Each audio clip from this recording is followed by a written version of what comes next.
What's up, guys? Happy Sunday morning. It is Sunday, March 1st, 2026. Original OC channel, Smartwatch Talk for the Smart Collector. We cover Rolex, AP, Patek Philippe, Richard Mille, and F. Pat Journe here on the channel. Cover all the latest watch releases, breaking news, watch industry insights, and today, breaking news in the watch world. Actually, it's the social media world. Prominent watch personality. Guys, he's kind of a watch celebrity in the space. I can't believe I'm announcing this.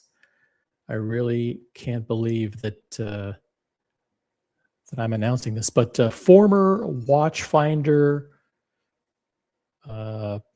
reviewer and social media personality Andrew Morgan is leaving the social media platform YouTube. He's leaving the leading video platform YouTube,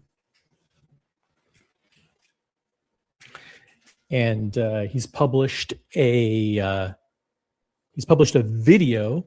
It's ironic. He's published a video on YouTube announcing that he's leaving YouTube. So even when you're leaving YouTube, the best way to get your message out is to do it on YouTube. That's, listen, they got a monopoly. They have a monopoly on video content. And I will be 100% totally honest with you. I haven't watched the video in its entirety. So I really don't know his reasoning. I don't know his reasons. I don't know his rationale. I don't know what's going on. But we're going to find out together. We're going to review and analyze Andrew Morgan's announcement live. We've got all kinds of stuff planned for today. By the way, check this out. What else do I have here?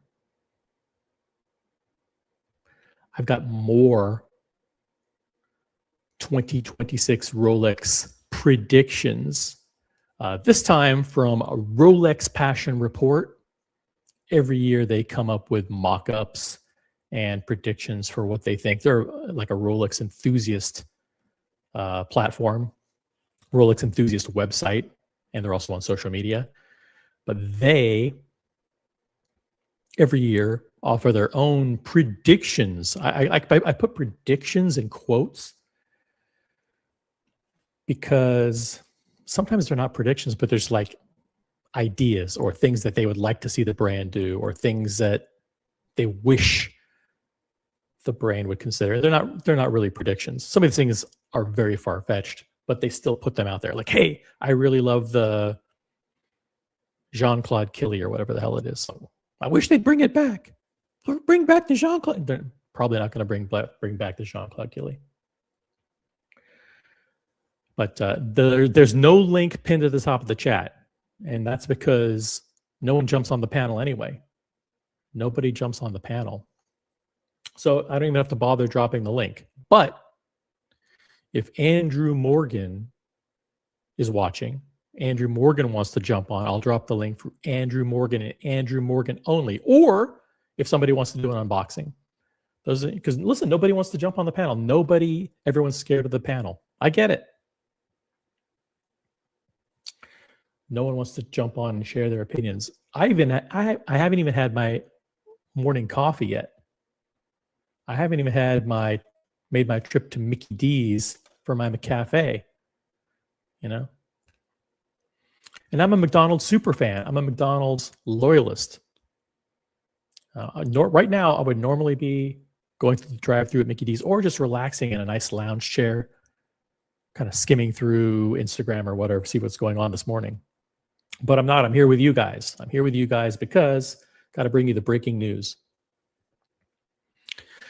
But yeah, I could put it to a vote. Do you want to go through the predictions from Rolex Passion Report, or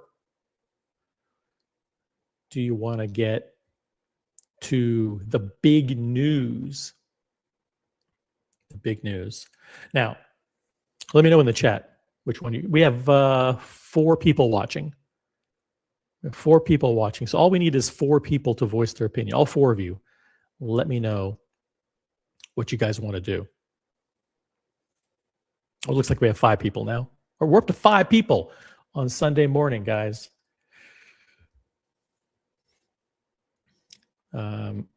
And every single one of you is a member. Now we're talking.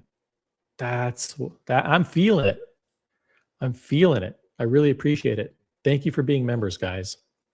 As you have come to realize, membership does have its privileges. Membership does have its perks. The 2 recent videos that we did, I did the review of the Big Arch at McDonald's, and Logan Hall and I, celebrity grilling expert Logan Hall and McDonald's superfan OC, went to Burger King a couple days ago, and we reviewed the new and improved Whopper. Tonight, we're doing Five Guys. It's true, and we're going to have a big panel. We're going to have a big panel of people. Everybody's welcome. Everybody's welcome back, guy. Everyone's welcome back. If you want to jump on and do the unboxing, actually, Five Guys doesn't have boxes. So, but we will be, let me see if I have the thumbnail here. Eric King Ben sent me a funny picture this morning. He's like, this, he was laughing at my thumbnail. Let's see here. What do we got here? Yeah, tonight, guys. Live. OC and a big panel.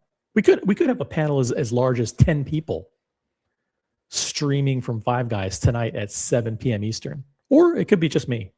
You never know. It could be just me.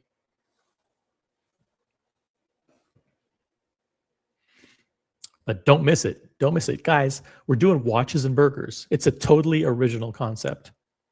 Totally original concept is to combine watches and burgers. Shout out to Watches and Burgers on Instagram, by the way. he's a cool guy. He knows I'm doing this. I didn't ask permission, but yeah, we're doing a few burger reviews. That's all we're gonna do. We'll probably do 3 or 4 of them, and that's it. Okay. But don't miss it, guys. Go onto YouTube, search for this video. Make sure you hit notifications because it's going to be a good one. And by the way, these are members only. So the McDonald's reviews members only, the Burger King reviews members only. This is going to be members only. So become a member. All right, enough of that. Breaking news. It is breaking news. I mean, listen, YouTube is hard.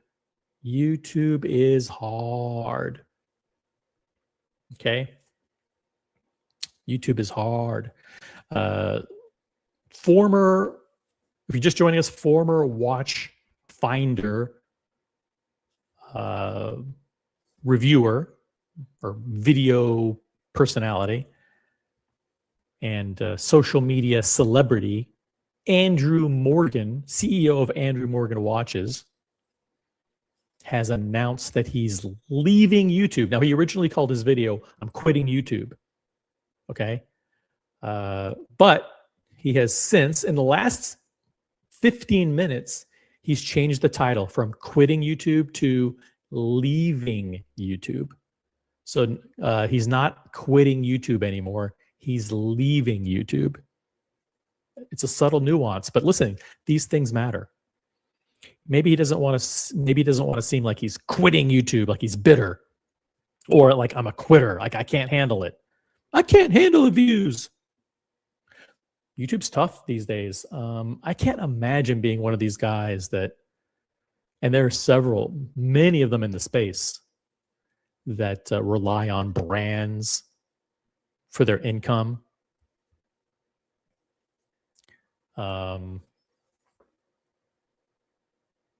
Rely on retailers to pay for them to fly places and review watches. I can't imagine the pressure the pressure.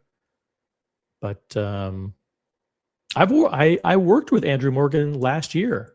He was working with Bucherer on a big event in New York City, and they invited watch people. I'm not going to say influencers because that's not what I am, but they invited people who were popular on VIPs and popular on YouTube and stuff to come in and promote the event. I was there along with so Andrew Morgan and I shot a promo for the Bucherer Watch Week, Bucherer Watch Week. That's what it was. And I did some clips with Georgia Benjamin and Watch Miss GMT and a couple other people there. I can't remember. It's a weird. The New York City social media circle is kind of weird. I really don't fit in there. I totally don't fit in. But I did promote Bucherer Watch Week in collaboration with Andrew Morgan. So he's a totally nice guy. Totally nice guy.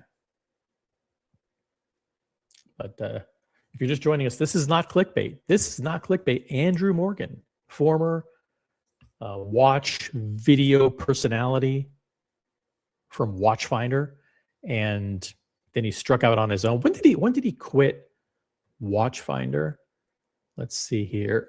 What year was that? Andrew Morgan quits Watchfinder. That was 2 years ago.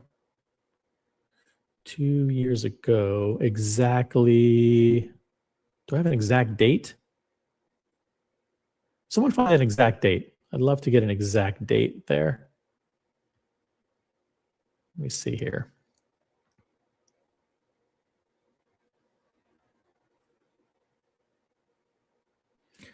It was 2 years ago sometime. February 2024. Does that sound right? So he quit Watchfinder February 2024, which is 2 years ago. Now he's leaving YouTube. He's not quitting YouTube. He's leaving YouTube. I have not watched the video, but I'll watch it along with you guys. First, let's say hello to everyone in the chat. Let's see who we got. We've got Andy Lewis, who is a member. Howdy, y'all. What's up, Andy? Good to see you here. Congrats, by the way, on the mega double unboxing. Andy Lewis did a friggin' incredible double unboxing. Go back and watch that show. Phenomenal. Blow your mind. Boom. Really incredible. That was just a week ago. Logan Hall, star of Logan Hall's Grill Streams, also a member. He's in the chat. Logan may be one of the social media influencers joining me tonight at Five Guys. He may be. Hope to see you there, Logan. We've got BW in the chat, member of the OC channel. Good morning. Guys, thank you for being. Look at all the members. I love this. CKM for now, another member. Good morning. AD Never Calling, a recently new member. Good morning, OC and original chat. Thank you. Look at this. Original Mathis, member and co-CEO of the original OC and Watch Colony channel networks. Who the fook is this guy? It's Andrew Morgan. Andrew Morgan. Let's see here. We have Aussie Expat in the chat. What's up, Aussie Expat? Aussie Expat's one of the few people that actually jumps on the panel. Andrew Morgan, by the way, let's see here. Yeah. Aussie says he has 322,000 subscribers. Are they real? I don't know. He was pretty big on Watchfinder. Watchfinder was famous for those the hypnotic piano melody, and he would just show his hands, talking hands, and then he'd manipulate the watch or whatever. And then when he came out and showed his face, it's like, oh, okay. But he has like he's a hypnotically British broadcast voice. It's really, really, his voice is really, really hypnotic. Hypnotic is really the only way to describe it. We've got LEB in the chat. What's up, LEB? Got MD Chaz, member of the channel. Aussie, toss in the $4.99 to become a member. Let's see, where's the link to the memberships? We need the link to the memberships. Come on, Aussie. Aussie will say, well, I don't have any credit cards. I only pay in Bitcoin. Come on, guys, become a member. John D is in the chat. Howdy and good morning. MD Chaz, by the way, Andrew Morgan refuses to admit the real reason his channel went downhill. What is that reason? I have no idea what the reason would be. I don't know. I don't. His video, I mean, did he do videos? I don't know. I think he did like special events. I think he did events with the brands. I don't think he did video. Did he do videos? I don't know. YouTube is hard. Listen, guys, coming up with original content on YouTube is hard. I've never seen people steal other people's ideas as blatantly and as overtly as the shysters do on YouTube. I mean, people don't have an original thought in their head. I try to do stuff that's kind of my ideas, like reaction videos and breaking news. Nobody does breaking news like I do. No one covers like Morgan Stanley reports like I do. No one covers like the financial reports, and I kind of found my niche, like, because nobody else was doing it. Nobody else was covering breaking news. You'd have people wait till like 10 o'clock at night to cover, the new Rolex or Omega or whatever that came out. So I'm like, yeah, I'm retired. I can do it. I can do it when the news breaks. And so that's what I do. And I do the reaction videos like this.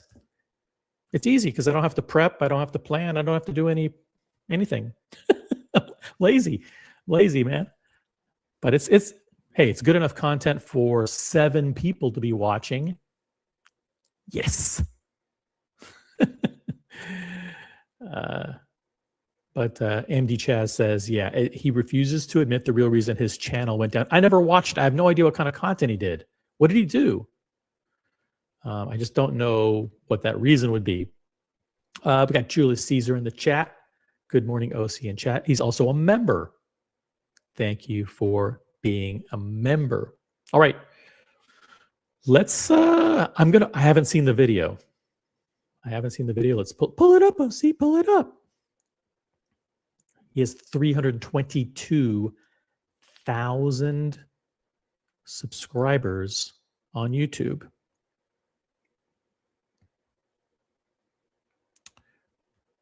Boom, here we go. Let's check this out here. This is the Andrew Morgan Watches YouTube channel. Okay. Now I would drop a link to Andrew Morgan Watches on YouTube, but he's leaving YouTube. So there's nowhere to, there's no reason to go there. So I would drop the link. Let's see. How about this? I show you the, let's see here. Check this out. This is the Andrew Morgan Watches YouTube page. Okay, so this is the kind of content that he did. That's a terrible logo, by the way. Awful logo. Yeah, that's just not a good logo.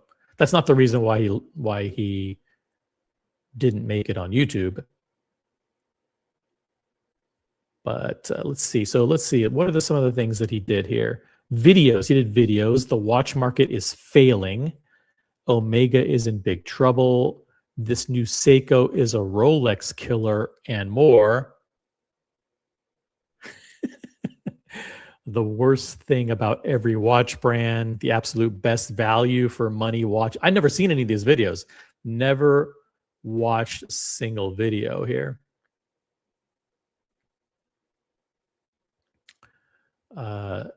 Is this content appealing to you guys? Is this the absolute best value for money? What is Omega doing? What a mess. How to beat the Rolex waitlist. Oh, that's original. Which value brand? Which value watch? Oh, the best value watch from every brand. You won't believe these watches are real. The worst watches of 25. That sounds interesting. The worst watches. I mean, the absolute best watch. Okay, those are cool, like end of year videos. But this is his content. This is his content. And look at the views. Over, like 100,000 views. And then these drop down to like 70, then 60, then 50. Yeah. So he gets under 100,000. Is 100,000 views a lot? It is for me. I get like 44 views. If I do a video, I'll get like 44 views. Sometimes 45. If it's a really good day. So yeah, this is the kind of content that Andrew Morgan does. Is it not my particular cup of tea? But there's very few watch YouTubers that I watch. It's mainly for the channel. Like if like a Roman Sharf dropped a video the other day, and so people sent me like, hey, you got to watch this thing. I'm like, I tried to watch it. It's like it's fucking impossible. Impossible. I mean, the most unproductive thing that you can do is spend an hour watching some guy's YouTube video. The only thing more unproductive and kind of pathetic than that is like watching a live stream for 2 or 3 hours. I mean, that's the bottom of the barrel. You're in trouble when you're watching a watch live stream 2 to 3 hours a day.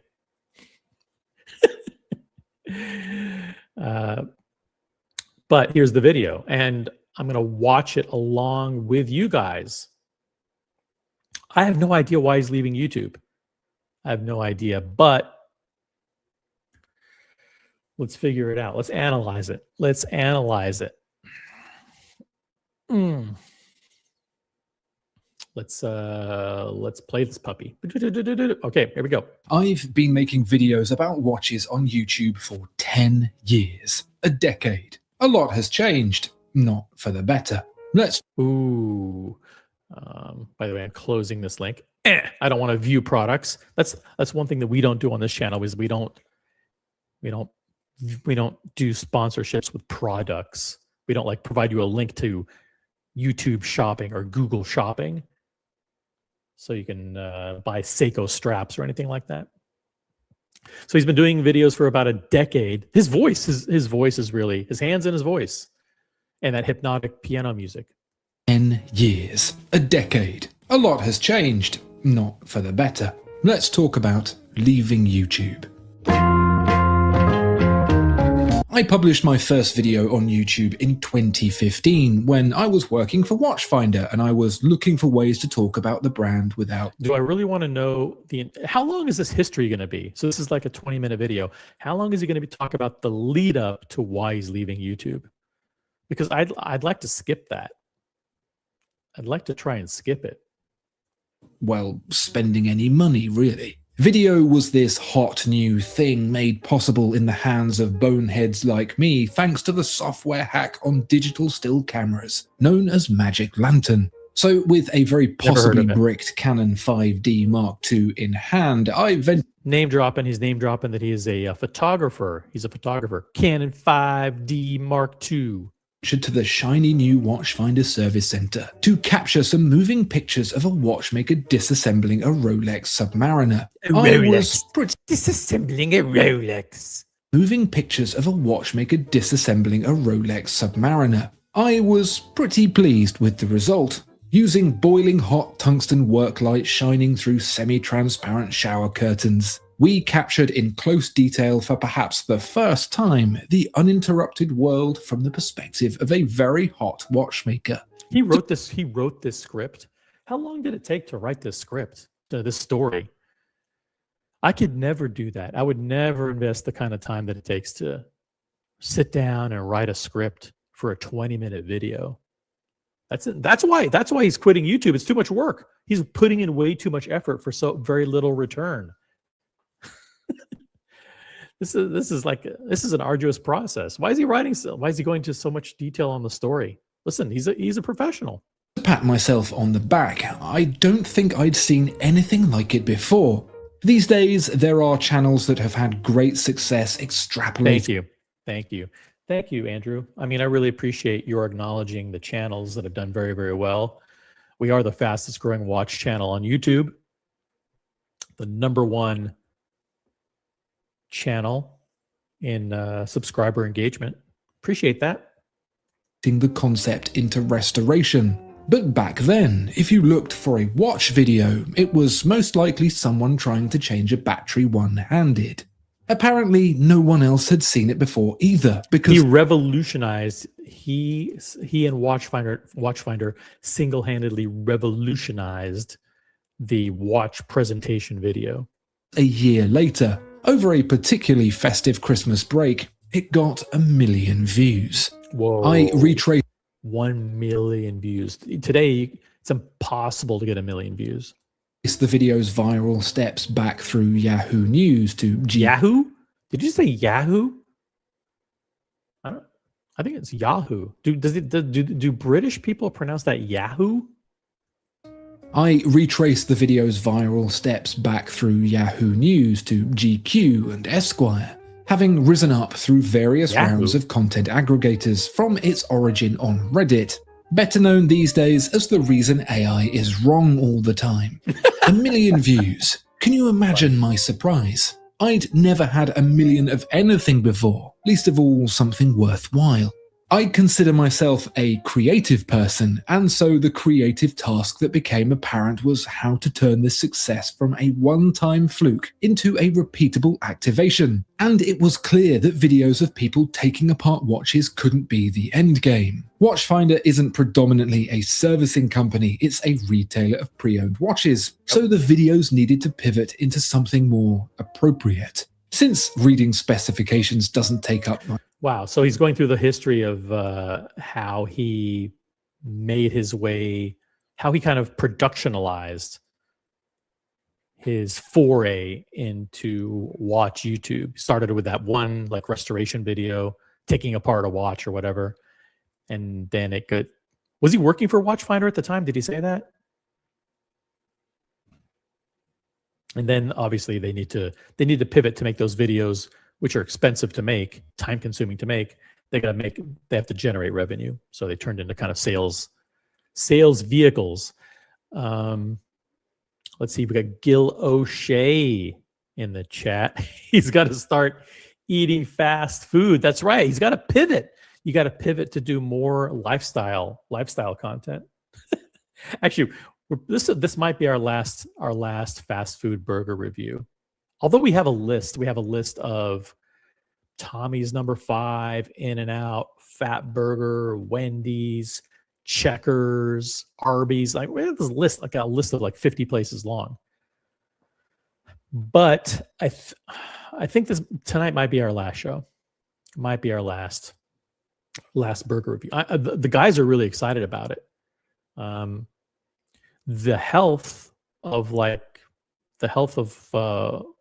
our network of friends, the Colony crew, has gone way downhill over the past 2 weeks. All we're doing is eating burgers every single day. We've got so pivot, do some more lifestyle stuff. Watch by Design is in the chat. I was a Watchfinder Talking Heads fan since 2018.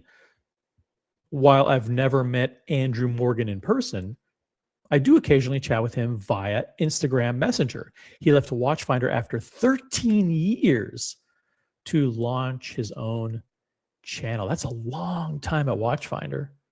Wow. So he was at Watchfinder when he did that. He had the Canon camera and he took like video footage of the guy restoring the watch or whatever, and that got 1 million views. And then he's like, okay, hey, like how do we turn this, guys, bosses, Can I do some more videos? Interesting.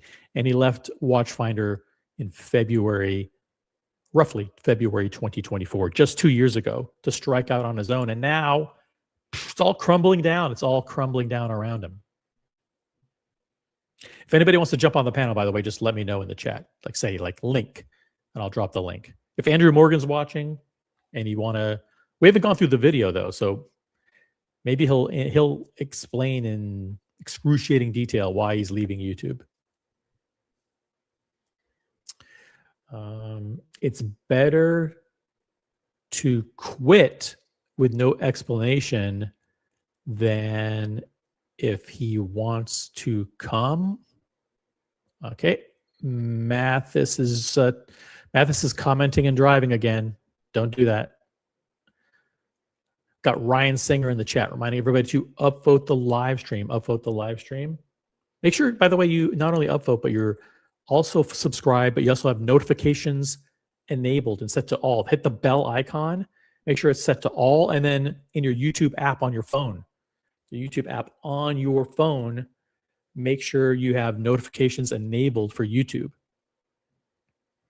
Only 20% of the people who watch these live streams have notifications set to all and have the YouTube app notifications turned on their phone. You got to do that. You got to do that, guys. Yeah, he's going to quit. He's quitting watches and focusing on fast food. That's what he has to do.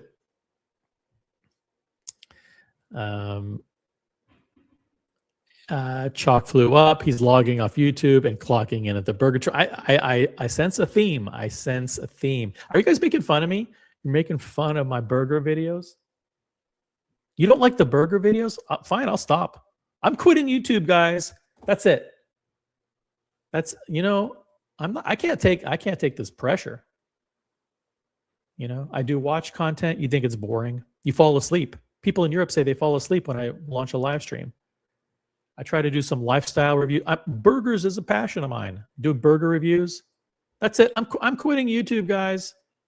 That's it. I'm here to announce I'm quitting YouTube. See you later.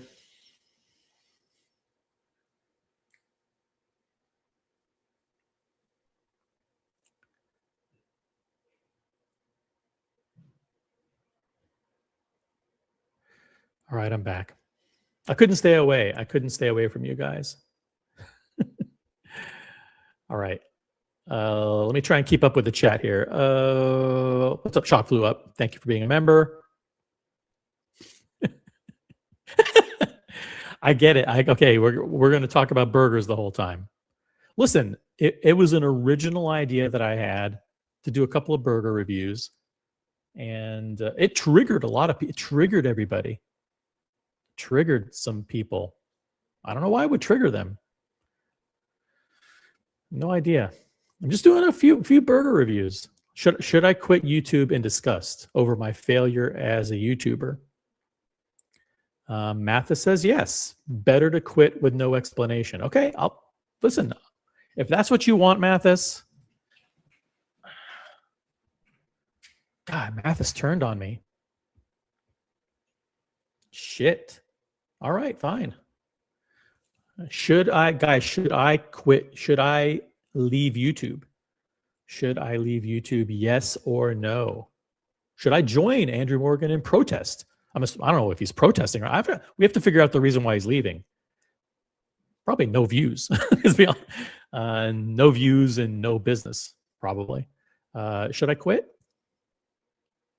Ooh, that's harsh. That's harsh, Mathis.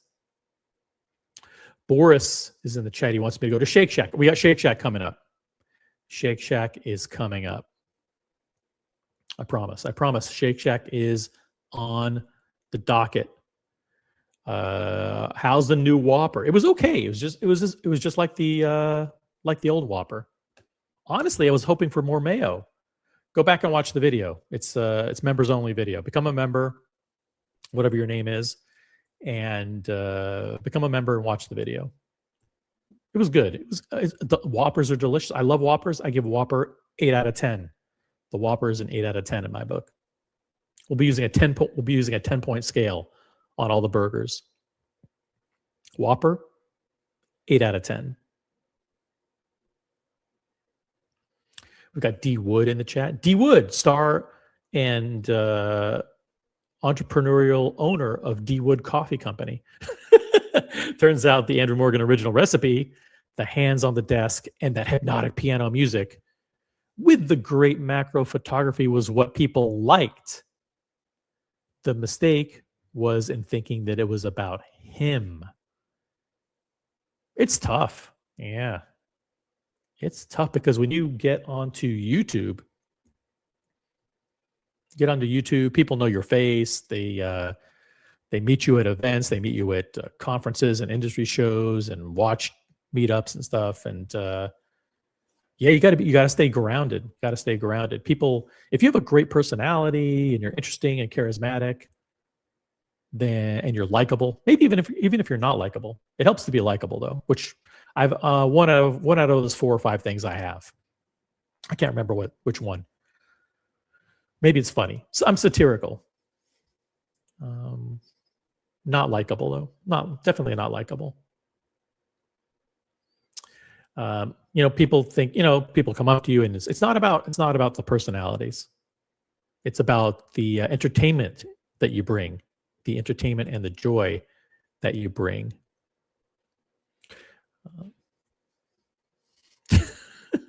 I don't even know what this means. I don't even know what this means.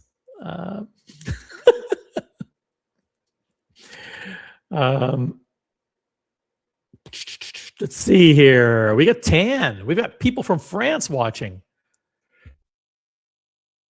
Love it. Hey, OC. It's probably better for Andrew Morgan to quit at this point, and it's good for the community. It's good and good for it's quit at this point and good for the community. Thank you. Yes. If I quit, it would be way better for the community as well. Way better. Habit Burger, says MD Chaz. Yeah, we're going to do Habit Burger. I mentioned that the other day, but they don't have that in the West Coast. They have Habit Burger here on the East. Got Speedy Horrendous in the chat. What's up, Speedy? All right, let's keep going. Keep going here. We've got 7 people watching. Much time, as well as being more boring than watching trees leave, I figured it was worthwhile throwing in a bit of storytelling. After all, no one's buying. And he's good at that. He's good at the script writing. He's good at the storytelling. He's one of the best storytellers on YouTube. Watches because that's not really saying much because nobody really does storytelling. They tell the time. I've got a display on my oven for that. Watches are emotional things, totems, if you will, connecting us back to success or surprise and even the joy. Breguet. Got the Breguet on the screen. Don't leave because of the Breguet. Of looking after it for the next generation, if you're really lucky. Turns out that was a good call. 10 minutes of telling tales about these sweet little wallet eaters went down an absolute treat. Throw in some high quality close-ups and a few lessons in self-care below the wrist, and you had a format. A formula even. Something people enjoyed coming back to week after week. He stumbled upon lightning in a bottle. He stumbled upon lightning in a bottle. By the way, the video here that we're showing, as well as probably every other thing that we show, is copyrighted material that we are using and presenting consistent with United States copyright law under fair use. It's newsworthy. We're providing commentary. We're doing satire. We're doing comedy. We're doing all of the things. We're doing any and everything that any reason that we can use to claim fair use under the United States copyright law. So we do acknowledge that this is copyrighted content and we're playing it under fair use. Thank you to Andrew Morgan for allowing us to play his content. Shout out to Andrew Morgan Watches. I would send you to the channel. I'll send you to the channel, but he's no longer going to be doing any videos. So let's see here.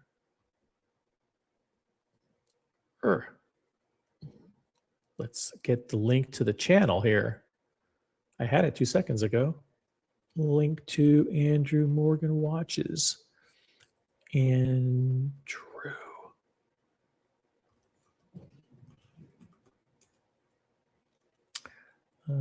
Here we go. Found it. Found it.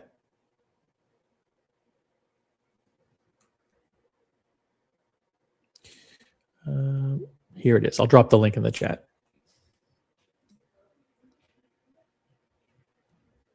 There you go. Go check out Andrew Morgan Watches on YouTube. Did that work? Yeah. Cool. Subscribe. Let's get back to it. I loved it. From a technical perspective, I loved mastering the art of painting with light, which is to say, gentle brushstrokes and no Dulux-laden rollers. Watches aren't easy things to light because a lot of what you're looking at is behind glass. Like when someone waves you to cross the road, but you can't see them because the sun is on their windscreen, so you both end up impatient with each other.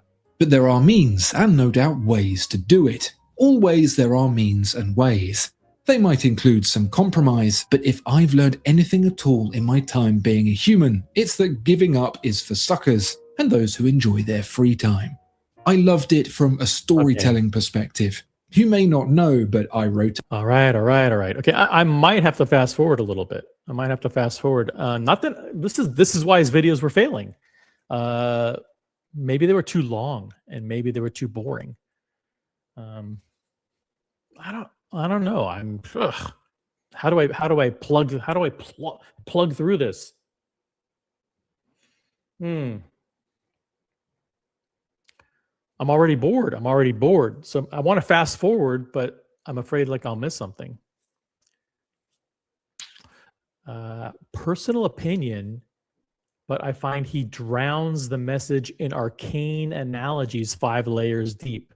I think that's part of his the challenge that he puts on himself for the story writing, the storytelling part, is that he wants to come up with those analogies. He's like someone who writes for Rolling Stone or whatever, right? I mean, part of that writing process is coming up with those analogies and being creative license and all that stuff. But yeah, I think sometimes we did a video review once of his, and the analogies were just like crazy and wacky. Yeah. The other thing is, like, if you look at his channel, he said he's like Andrew Morgan Watches the talking hands. It's like the talking hands, like it used to be. Why is he why is he leaning on that part of his past? Like, is someone kind of finding his channel and going, oh, the talking hands, what the hell does that mean? I mean, was that a nickname that people gave him? So it's like, I'm Andrew Morgan, aka the talking hands, the creator of Watchfinder's YouTube channel. Okay, that's cool. I mean, but let's be honest. He's not using the format. He's not using the format that was a winning format anymore. I wrote a few novels in my time, including a very successful one called New York Deep. It had an he's a writer. He's an author. Okay, so that's why he leans so heavily on that storytelling part. Thank you, OC, says Speedy Hernandez, for giving the copyright credence for federal oversight purposes. FIFA is dispatching you a FIFA YouTube Emmy ASAP. I haven't done any FIFA coverage. That's one thing you don't do is show FIFA coverage on YouTube. Channel be yanked just like that. Sorry, I'm not keeping up on the chat. Sorry. He is not really leaving. Yeah, he's leaving. He's gone. He's not the kind of person who would do a clickbait thumbnail. There's nothing more disturbing and disgraceful than a watch YouTuber sinking so low is they would rely on clickbait titles and thumbnails to drum up viewers.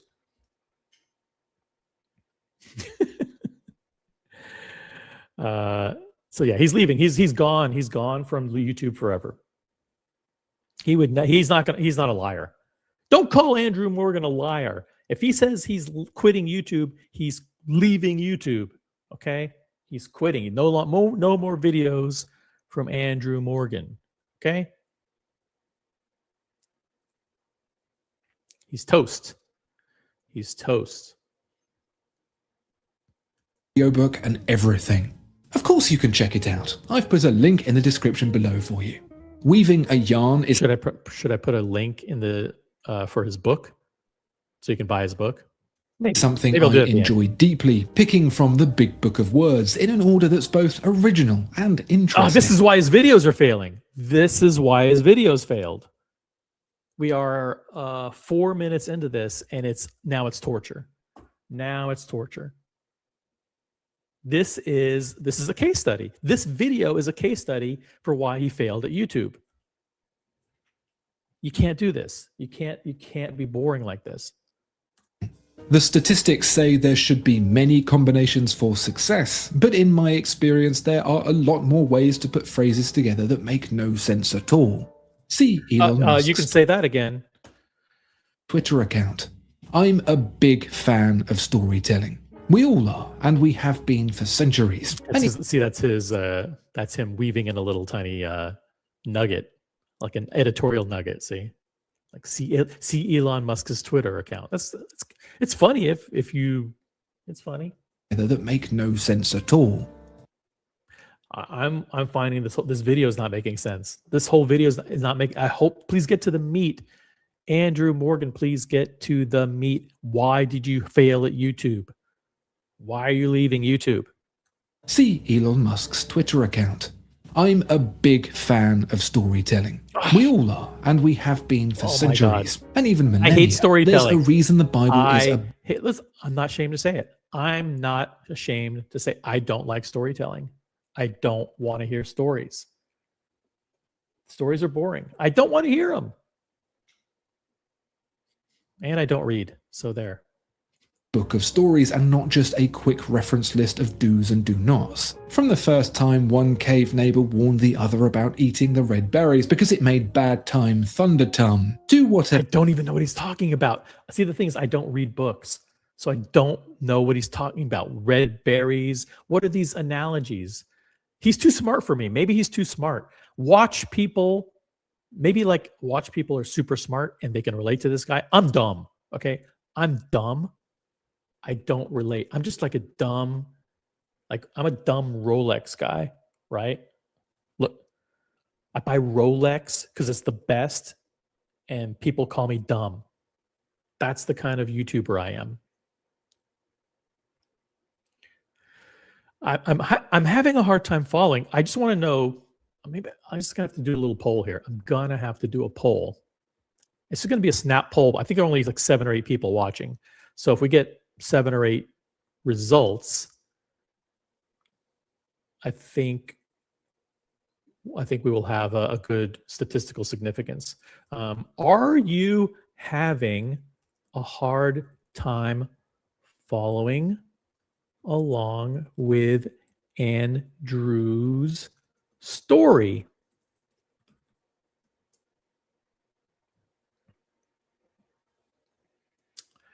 Boom, the poll is live. Let's just do a quick poll, maybe like 2 minutes. Everyone watching, vote immediately. This poll is not going to drag on and on and on. I'm going to give you 2 minutes to vote. If you don't vote now, if you're like washing dishes and you're like, oh shit, okay, gotta get over to the phone, do it now. I'm only going to allow 2 minutes for this poll, and it's simple. Are you having a hard time following along with Andrew's story? I am. I'm confused. He's dropping like red berries and Elon Musk. I'm lost. I'm a little bit lost here. for centuries, and even millennia. There's a reason the Bible is a book of stories and not just a quick reference list of do's and do nots. From the first time one cave neighbor warned the other about eating the red berries because it made bad time thundertum, to whatever CGI red berries talk in a relaxed format. No, caves. From the first time someone in a cave ate red berries. What the fuck? I'm not well read. That's the problem with me. It's a me problem. Okay. It's not a him problem. It's a me problem. The problem isn't that his videos aren't good. The problem isn't his storytelling. It's that the audience is too dumb. The audience is too dumb to appreciate him. He's got to understand, watch people are simple. That's the formula that I found out. They want to talk Rolex. They want to talk investments. They want to talk about prices. They want to talk about what the watches look like. They don't want to talk about, oh, it's got it's a vertical clutch chronograph with a cam lever. Gives a fuck. That's like 1/1,000,000th of the watch audience. They want to look at watches. They want to see celebrities wearing watches. They want to see people unboxing watches. They want to talk about new releases. They want to speculate. They want to talk about what watches are going to go up and about. That's the formula. That's the OC formula. That's why I'm such a huge, huge success on YouTube with over 240 subscribers.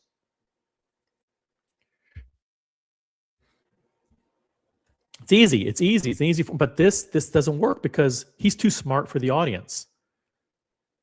I don't understand these analogies. Maybe it's just me. It could be just me. Editorial nuggets.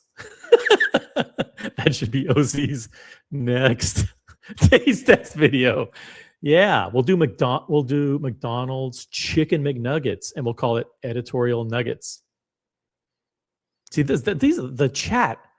That's the thing, is the chat is smart. The hosts are dumb. That's the formula that works. See, if you have a super smart presenter, that doesn't work. Only Tim Masso can pull that off. Tim Masso pulls that off pretty good. But the formula for success is dumb host, smart audience. That's what works. Some channels have dumb audiences and smart hosts. Some channels have dumb hosts and dumb audiences. Those are the worst. Dumb hosts and troll audiences. Here we have a mediocre host, very mediocre host, low quality host, but high quality audience. And that's what makes this channel do well. His channel, I think he's too smart. He's too smart. And then all the people that watch are like Seiko, Timex, Omega, Nomos people, which means they're dumb. They're fucking dumb. Low level watch enthusiasts. That formula does not work. His videos with his hands were fine and sometimes interesting, but it was very disturbing to see his face. Oh, that's not nice. I think we have to kind of do we go? I mean, we have to say it. I'm not trying to be mean. I'm not being mean. Some people aren't photogenic. Some people are really not photogenic on YouTube.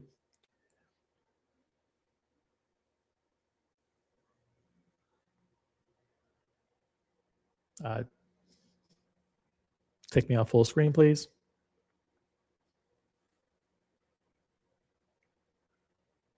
Off full screen.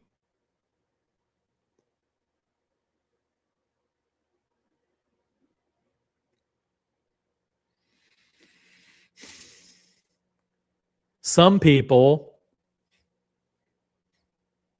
full screen. Full screen.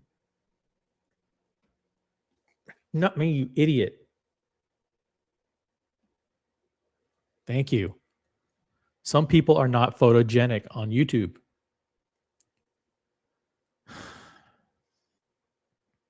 It's hard finding a good producer. Yeah, and maybe people are just put off by seeing his face. Maybe that's it. Some people aren't like super photogenic on YouTube. That has to be said, okay? I'm not saying the guy's an ugly guy. God knows I'm not a good looking guy. I get it. I'm trying to talk. What the fuck is he talking? I'm trying to talk about like why Andrew Morgan left, why he's not successful on YouTube, and why his videos are boring. I mean, this video right here is proof why he didn't make it. It's boring. It's a boring video. So far, it's really, really boring. Hey, we got MJ in the chat, member of the OC channel. What's up? I say we hijack OC's video and make it about burgers. Rank these burgers in and out. Okay. Listen, I never said this channel was good. I never said this content was good quality. Maybe I lied and said it was, but it's not. It's not. Let's see how things are going in the poll. Let's end the poll. Okay. Are you having a hard time following along with Andrew's story? Okay, yes, 82%. No, 18%. If you're watching this on the replay, you can't see the results. So I'm going to spit them out for you to hear. Listen to that again. Are you having a hard time following along with Andrew Morgan's story? Overwhelmingly, 82% said yes. 18% said no. Okay, so that's the reason, Andrew, that's the reason the videos failed. Okay? AD Never Calling says the poll question says it all. He can't even get his message clear regarding this business change and career objective. Yeah, he's quitting YouTube and he can't even. Something as simple as that should be a 3-minute video. It should be easy to explain. And we're talking about red berries and caves. I don't know what the fuck he's talking about.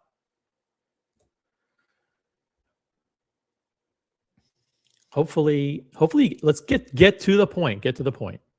Other about eating the red berries because it made bad time. Enough with the red berries. Enough with the red berries, Andrew. Enough.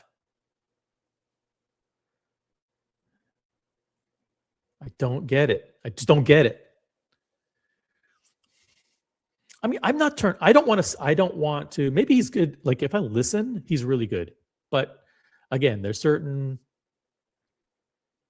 Tim Masso's not photogenic either, but like people don't mind watching Tim Masso. So it's not about physical looks, right? It can't be just that people don't like the way he looks. I mean, are you turned off by he's not the ugliest guy in the world. He has a good voice, right? I mean, some people are not visually cut out for YouTube. I mean, it's like, stop it. Stop it. Stop it. Is a book of stories and not just a quick reference list of do's and do nots. From the first time one cave neighbor warned the other about eating the red berries because it made bad time dead with the fucking to berries. whatever CGI fest the Avatar series has got in store for us next. Telling stories is a universal way to communicate.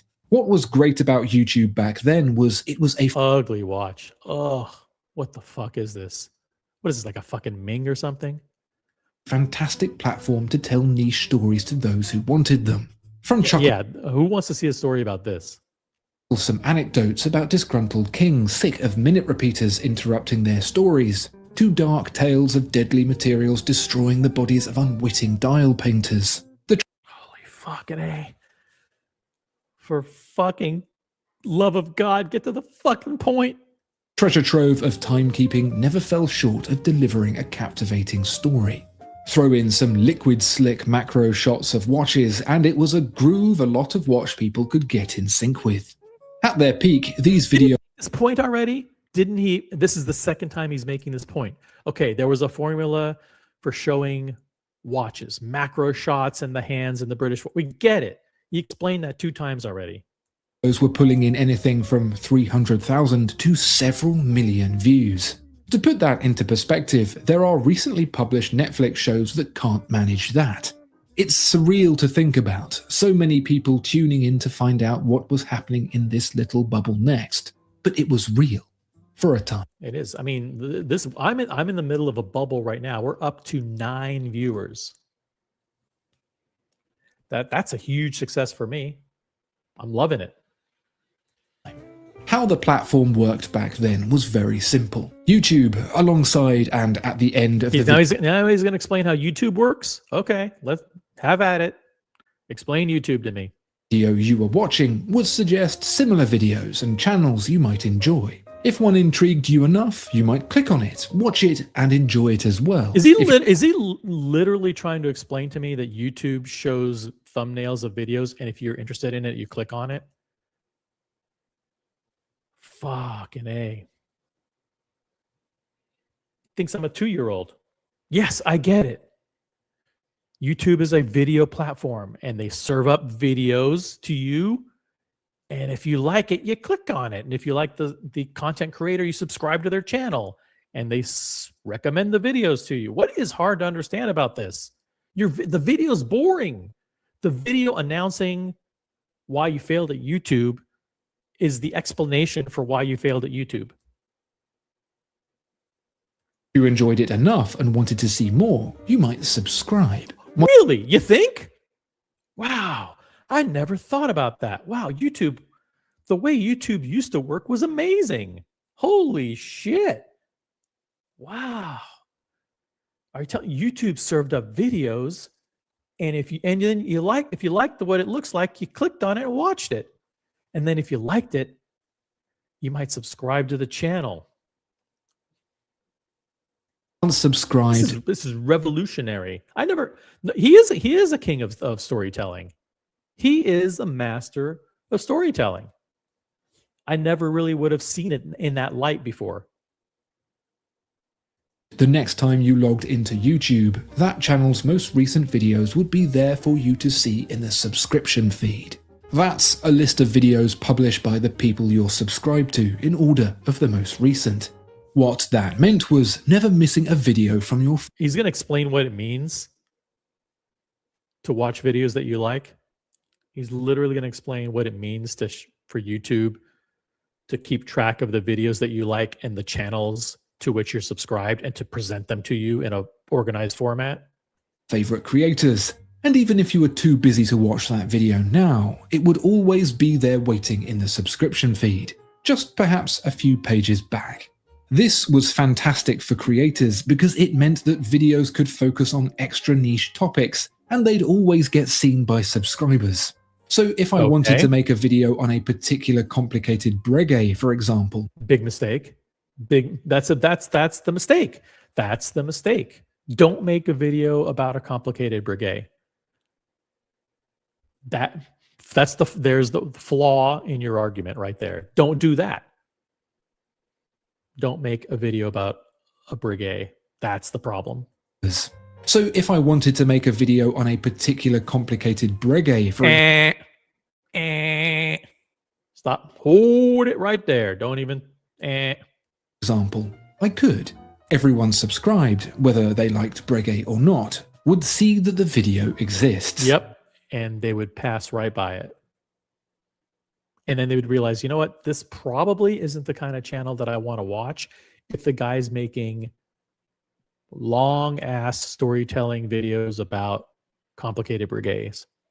It might not get much by way of recommendation to new viewers alongside or after whatever they were watching, but it would at least get a decent chance of being enjoyed by the channel's core audience. Okay, now that's a fair point. That's a fair point. Like, hey, at least the videos would be surfaced, so you'd have a chance. You'd see that they were made, and you could decide whether or not to view it. That's an important point, because a lot of what, I don't know if he's going to get to this or not, but a lot of what people say about YouTube is, it's mainly about Instagram and some other social media stuff, is that like there's the algorithm reinforces what you like.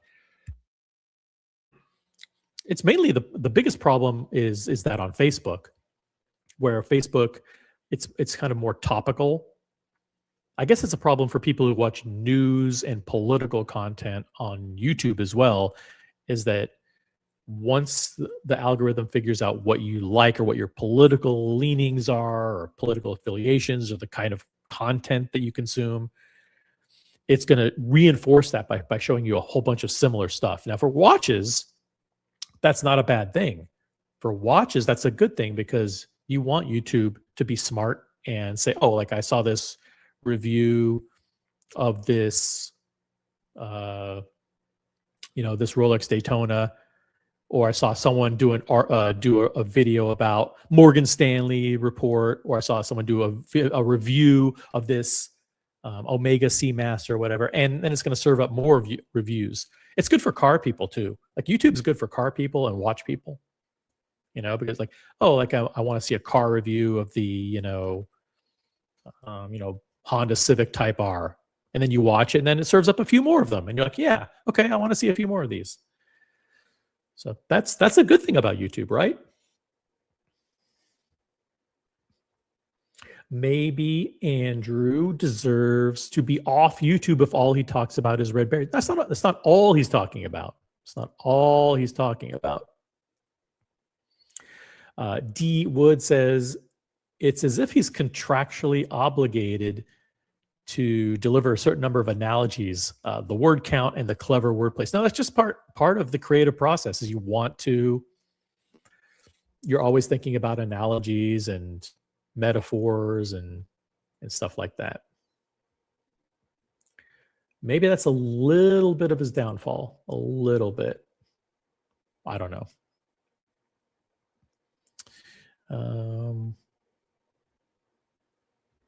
Let's keep going.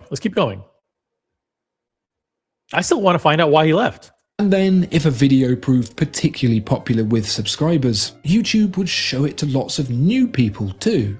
That's when video... That's something that they do not do with my videos. My videos don't get shown to anybody. It's because I do live streams and not videos. And the live streams, YouTube doesn't promote live streams. So that's kind of okay for me because I only want people who watch the channel who are the smart collectors. Chances are if you find this channel, you're a smart collector. I don't need people who are like I don't want people who are watching Seiko mod videos to be recommended my live streams. It's not going to work. Not going to work for them. Go viral and get millions of views. Every now and then there was something that was broadly... That's like, I understand for like mainstream content creators why they want that. That's not, I mean, that just lowers the quality of the viewer. Getting tons and tons of people who subscribe. I mean, getting having a video that has millions of views is good, but then if you get a whole bunch of subscribers who aren't loyal subscribers, they're not loyal viewers, then it really doesn't do anything for you. Popular enough to pop off, that captured the attention of many people outside. Again with the Breguet. What is his fascination? This is not a good-looking Breguet either. This is one of the ugly Breguets. It's like all yellow gold, and it's extremely monochromatic. If you want to show a Breguet tradition or whatever they call it, then there are a lot better versions of this one. Niche. And then perhaps a few would subscribe to the channel and the viewership would grow. What that meant was clickbait titles and broad topics weren't necessary for every video. They weren't. Well, wait a minute. This guy worked for Watchfinder. And if I recall, Watchfinder every few days would come out with a video bashing Rolex. Watchfinder was the king of clickbait titles every few days, because remember that Watchfinder wasn't a Rolex dealer, right? So they would bash, the 5 choices that are better than Rolex. Why Rolex is trash. I mean, he probably wasn't in charge of that, but there was he is not he's not innocent from using clickbait titles. Watchfinder trashed Rolex every video and made sure Rolex was prominent in every thumbnail. Necessary to grow, but videos like that could be spaced out between stuff better suited to the core audience. Okay, so you didn't have to do clickbait shows all the time.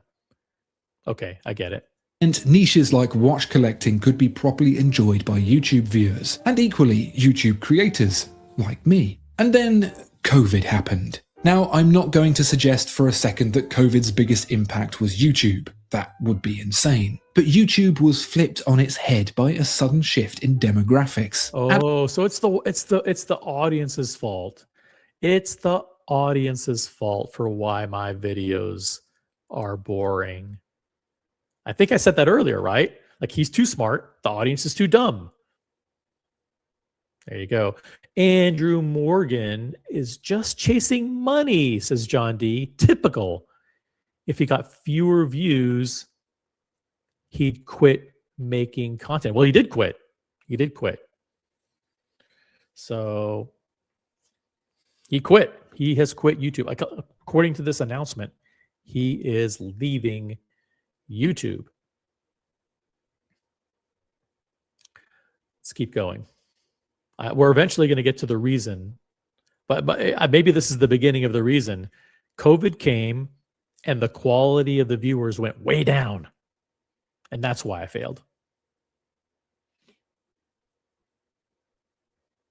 I'm not going to suggest for a second that COVID's biggest impact was YouTube. That would be insane. But YouTube was flipped on its head by a sudden shift in demographics. Adults whose lives were turned upside down found themselves with no time for the routine of a YouTube vid or two in their evening, whilst kids who are no longer at school consumed Cocomelon like it was actually sustaining them. The subscription feed was dead. Kids don't subscribe to things, they just sort. The subscription feed was dead. I mean, I don't know about you, but I use my subscription feed, but I also use the homepage. I look for new things, and I also look for content that's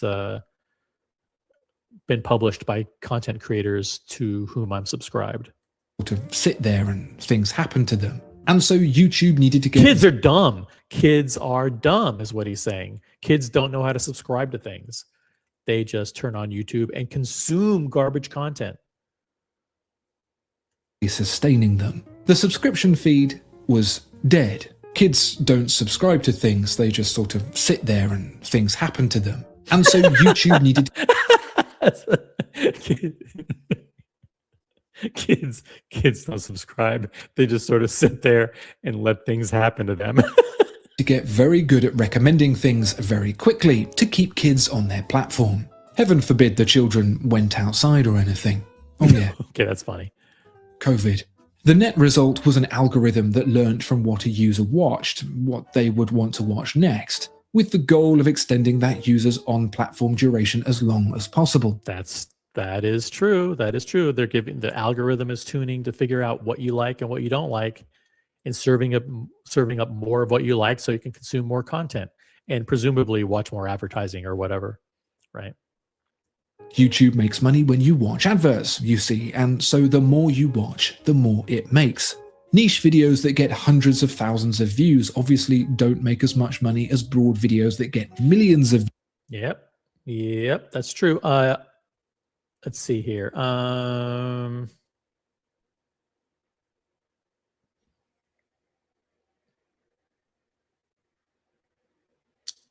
Most people never did use the subscribe button, even less than that today. Yeah, interesting. Did you know that there's still 20% of the people that watch this live stream, 20% of the people who watch any of my live streams aren't even subscribed to my channel? That like boggles my mind. It's like people, it's a hardcore 20% too. Like people who watch this channel, 80% of you are subscribed, which makes sense. But 20% of the people who watch are not subscribed. That either means that there's like a constant flow of 1/5 of people who are consuming the content for the first time, or those are people who don't subscribe and they're browsing and searching or whatever for me. That's weird. Don't you think that's weird?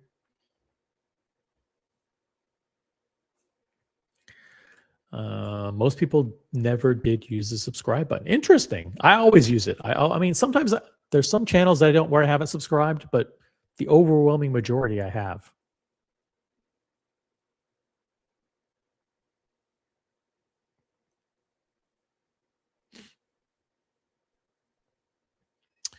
I got Pasta in the chat. What's up, Pasta? Did we not see the renaissance of mechanical watches during COVID? And will younger generations be interested like the past ones? I don't know. I think, is it the renaissance of mechanical watches, or was it the rise in the popularity of a men's accessory and a statement of flex and a store of value and a source of appreciation and all that other stuff? I mean, the watch industry is pivoting. It's about half the size that it was a decade and a half ago, and it's going to be half the size that it is today in about 10 years. And the only way that they're surviving is by positioning their trinkets, their mechanical watches, not as timepieces, but as very, very expensive expressions of your personality. Watches, the average watches are going to be $50,000 to $100,000 soon. Actually, the fastest growing segment of watches, the biggest growth is in watches $50,000 and above. It's going to be for the ultra rich. Views. And so, with the subscription feed relegated to another tab out of the way, the era of the homepage recommendation feed began. Watched a video about cucumbers. Welcome to a wall of videos about cucumbers. Nothing wrong with that. I'm not seeing anything wrong so far. It's just trying to figure out your tastes. It all managed to get more views than the Super Bowl. Choose not to click on a video from a channel you're subscribed to. YouTube will never show you that channel. If you were interested in red berries, you would get served up this Andrew Morgan video, and then you may watch it, you may not watch it. And the audience decides. The audience will decide whether or not your content's any good. So far, I'm on the side of YouTube. He hasn't really presented me with an argument for why. Is he trying to blame YouTube or the audience? I'm trying to figure it out. Ever again. But hang on a darn tootin' minute, you might be thinking. If a video about cucumbers can go viral, then why can't videos about watches? Well, they can, and that's the problem. Spin it in a broad enough, clickbaity enough way, and a watch video can go viral just as well as it ever could. That's not the issue. The issue is all the videos in— Why do you need a watch video to go viral? Why can't you just do good quality content and attract high quality viewers? It doesn't matter. I mean, if your videos are good, but the available market is very, very small, you can't complain. You can't try to expand the size of the market. Between that weren't clickbaity. Instead of being seen by subscribers now, they get seen by no one. Because YouTube prioritizes the home— What? I don't get that. Let's do that again. Can, and that's the problem. Spin it in a It's broad— a problem that videos about watches can go viral. Does he want his videos about watches to go viral or not? He's very, very confusing. enough, clickbaity enough way, and a watch video can go viral just as well as it ever could. That's not the issue. That's not the issue. Okay, that's not the issue. A watch video could go viral, but that's not what is the issue. Concentrate, folks, concentrate. Issue is all the videos in between that weren't clickbaity. Instead of being seen by subscribers now, they get seen by no one. Because YouTube prioritizes the homepage recommendation feed, if people recommended the video choose not to watch it, it won't get shown to anyone else. Even subscribers who don't. Because YouTube prioritizes the homepage recommendation feed, if people recommended the video choose not to watch it, it won't get If people homepage recommendation feed. If people recommended the video choose not to recommended the video, choose not to watch it. If people recommended the video, watch it, it won't get choose not to watch it, shown to it anyone won't get else. shown Even to anyone else.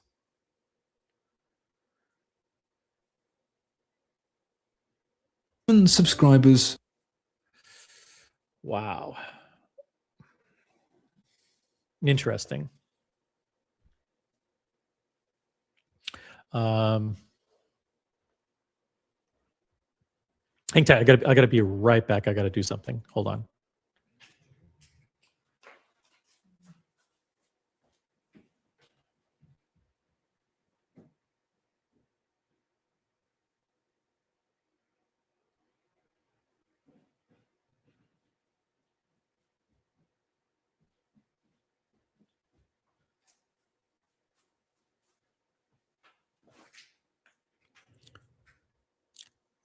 Bear with me for 1 second.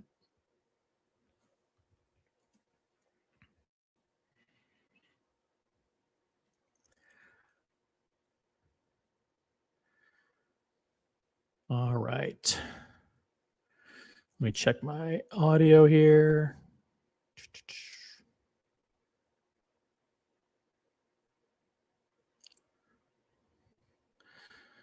And all right. I think I'm good. You guys can hear me, right? Cool. Hang tight. Here we go. Who do want to see it. That means instead of treating the video.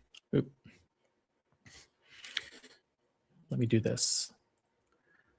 Close that out. Share screen.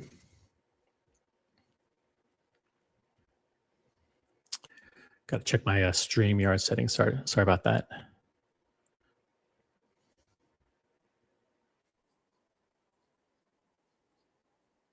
All right, let's try this again. Video like part of a channel that people tune in to watch week. Ugh. Dang it. My earbuds failed, and now I gotta switch headphones, which is a real pain in the ass. Bear with me.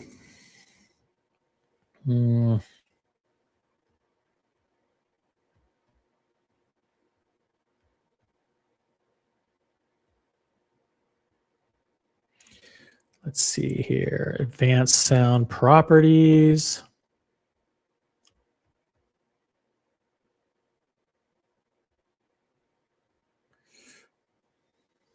Crap.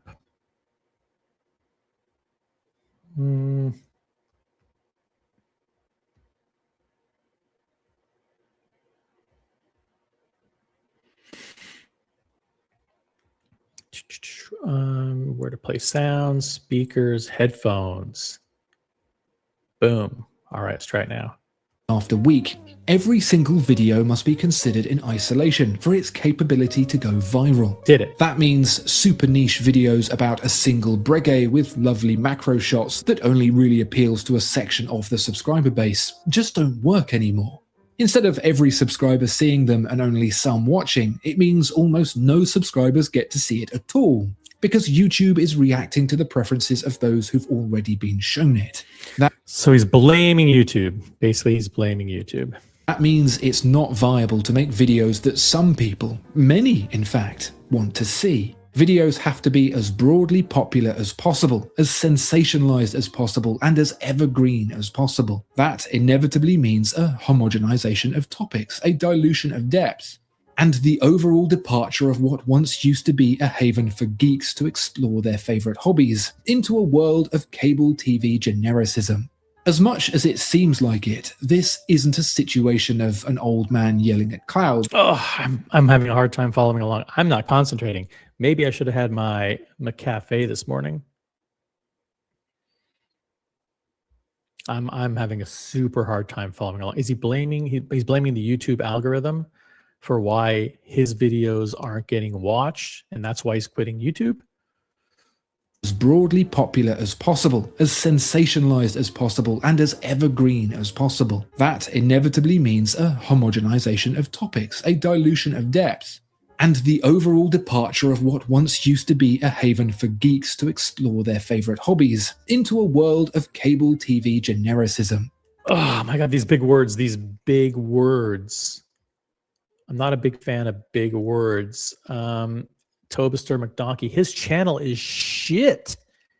Anyway, nice photography with annoying, lame commentary and cringe jokes, and also like confusing metaphors and crazy analogies and multi-syllable words that are very, very confusing.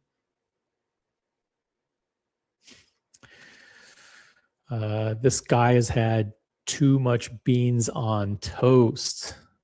Thank you. Thank you. I mean, this guy, he's quitting YouTube because we're almost through the end of the video. Quitting YouTube because the algorithm doesn't recommend his bad videos. As much as it seems like it, this isn't a situation of an old man yelling at clouds, or at least not in isolation. Many other long-time YouTube creators are complaining of decreasing views and an increasing expectation from YouTube to make viral content. There's decreasing views because the watch market has been declining since April 2022. Okay, now we're in March 2026. There were 3 solid years of declining values. The people who got into watches in 2021, 2020, 2021, 2022, 2022, blah, blah, blah, all those videos promoting watches as investments are gone. People interested in buying watches, the demand isn't there. The market is shrinking. Prices are dropping. Demand is going down. The top 50 Swiss watch brands 2 years ago sold 16 million watches. Last year, they sold 12.3 million. Okay? People aren't buying watches. The market's declining. That's why. 99.7% of watches don't go up in value when you buy them immediately. They're not flippable. So there's a lot less interest. It's not the algorithm. It's the market. You have to adapt. You have to evolve. I mean, it's people who create content on. Like, Britt Pierce has done a phenomenal job. She's not complaining. And the live streams. I mean, the live streams are pretty much dead. I mean, I don't do the live streams for money, so it doesn't affect me. But there are YouTubers out there that used to have.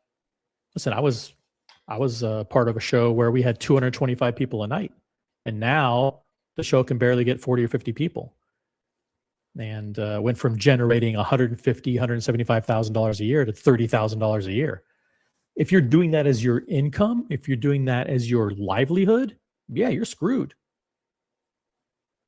I mean, you combine that with, if you have bad quality panelists, bad quality content, trolls in your chat, you don't have good content anymore. You chased away all your loyal viewers, chased away all your good panelists. Yeah, any content creator is going to suffer. You're going to go from once 175,000 a year down to 30,000 a year. That just happens. That's nobody's fault but yours. So like live streamers, people who do content creation and video, the social media influencers seem to be doing okay, but they're selling out. They're selling out to the brands. They're selling out to the retailers. And that's something that, listen, if you want to do that, that's fine. But I would, that's not my cup of tea. let's see here. Yeah, but Rick Pierce is doing it. For the majority, though, everybody else is floundering. Theo doesn't do videos anymore. His videos are terrible. Bark and Jack. Bark pretty much quit YouTube. He's not doing any videos either. Who else is there even that does videos? Nico Leonard is the one who thrives, but those aren't watch videos. Those are reaction videos. Nico Leonard is the top YouTuber. It's Nico Leonard and Brit. And then live streaming, it's really only Archie Luxury that's left. Archie Luxury gets 125 people a night. Then you got the people at the Watch Hangout. They do a good show once a week on Sundays. They get 100 people watching. But what is? I mean, I don't. There's no reason for me to watch this video. Tobister says Tim Masso is the best. Yeah, Tim Masso is the best, but he's not. He doesn't do live streams anymore. And his video, the videos, the new video format that they came out with, it's not super good. It's not the best. I don't watch them. Here's an example. This morning,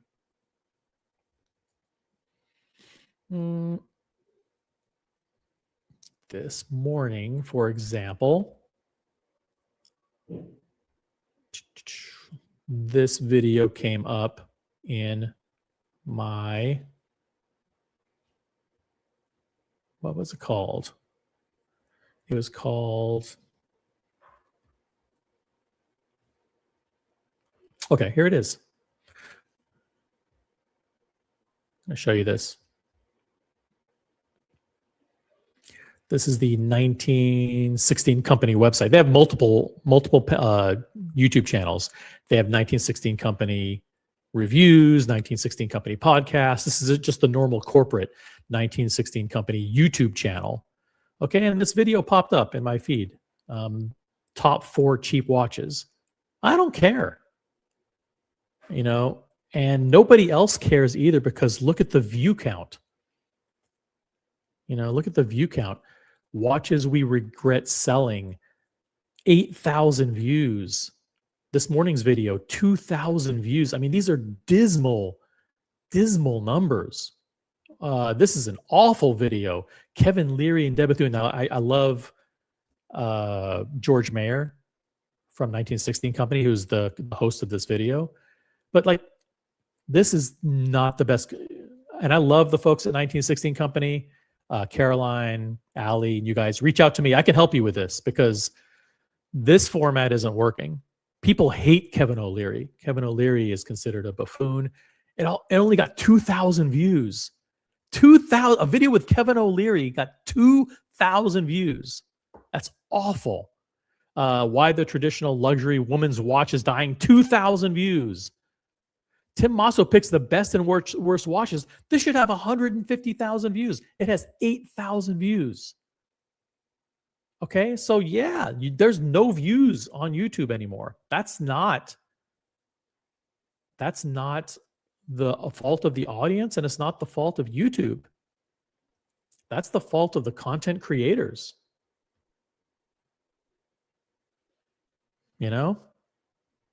This is bad content. Bad content, and the format is bad. Go back to the live streams. Tim needs to go back to the live streams. Burger reviews is where the money is at, says Brody. He's a member of the channel. Thank you. Got Rick Simmons in the chat. Rick, new to the channel, I think. Enjoyed seeing you at Watches and Wonders a few years back. OC, will you be in Geneva this year? Yes, I will, Rick. Reach out to me on Instagram. Yeah, Rick was a super cool guy. I remember meeting Rick at Watches and Wonders. Maybe it was was it 3 years ago or 2? It might have been 2023, 3 years ago. Super cool guy. Good to see you in the chat, man. All right, so the problem isn't YouTube, and the problem isn't the viewers. It's bad videos. Bad videos. But even videos you think should be doing well, like Tim Masso videos, they're not doing well. They're not doing well. I'm sure you've probably noticed it on your own homepage feeds. YouTube is so hell-bent on the My feeds are fine. My YouTube feeds show me exactly the kind of shit I want to see. success of broadly popular options It's not good quality content. I don't click on it or I don't watch it again.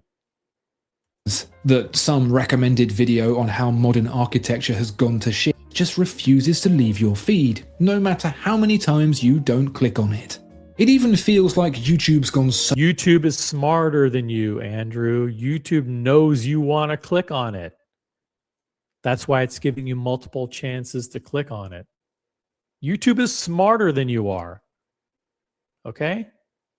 far to find a universal theme to its video feed that it's become easy to find nothing you want to watch at all. You'll Fuck, he's blaming YouTube for why his videos suck on YouTube. Come on. scroll to the end of the homepage feed and absolutely nothing stands out. You don't want to watch another restoration video where the host scrapes off fake rust, or another survival video where the presenter builds a skyscraper out of nothing but twigs, because it all feels fake. To get the views, to get the broad appeal. Why would that feel fake? I don't. He's off. He's off the wagon. He's like completely bonkers. Creators have had to push so far away from reality that the net result is all just bullshit. I'd say no one wants to watch that. How can a guy scraping rust off a movement? First of all, that's not good content anyway. But why would someone fake that? Why would someone fake these restoration videos? I don't watch them because they're really boring. But who's going to sit there for hours and hours and fucking take apart a movement and put it back together and show you how it cleans, you have to clean it and how to polish it? That's not fake video. And I can imagine that you'd agree with that. But the reality is most people do, and they want more. With the addition of AI videos distorting reality to... Now, AI videos are awful. Those AI videos are garbage, and YouTube should take the AI videos, should not allow AI videos. Those ones where the AI generates a script and then some fake person reads them. It's like, and now we go behind the scenes of the Tuda factory. And then it's just all clips that they've put together and fake narration. Previously unimaginable realms. There's a loud vocal rejection of fake, insincere slop. But it's a loud minority. Fake, insincere slop. Or slob, according to the transcript. Rejection of fake, insincere slop.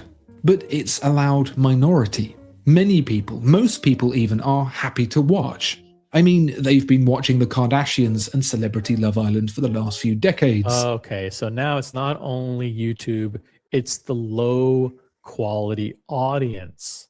It's the low quality audience that agrees with what YouTube is doing. That's to blame for why no one's watching his videos.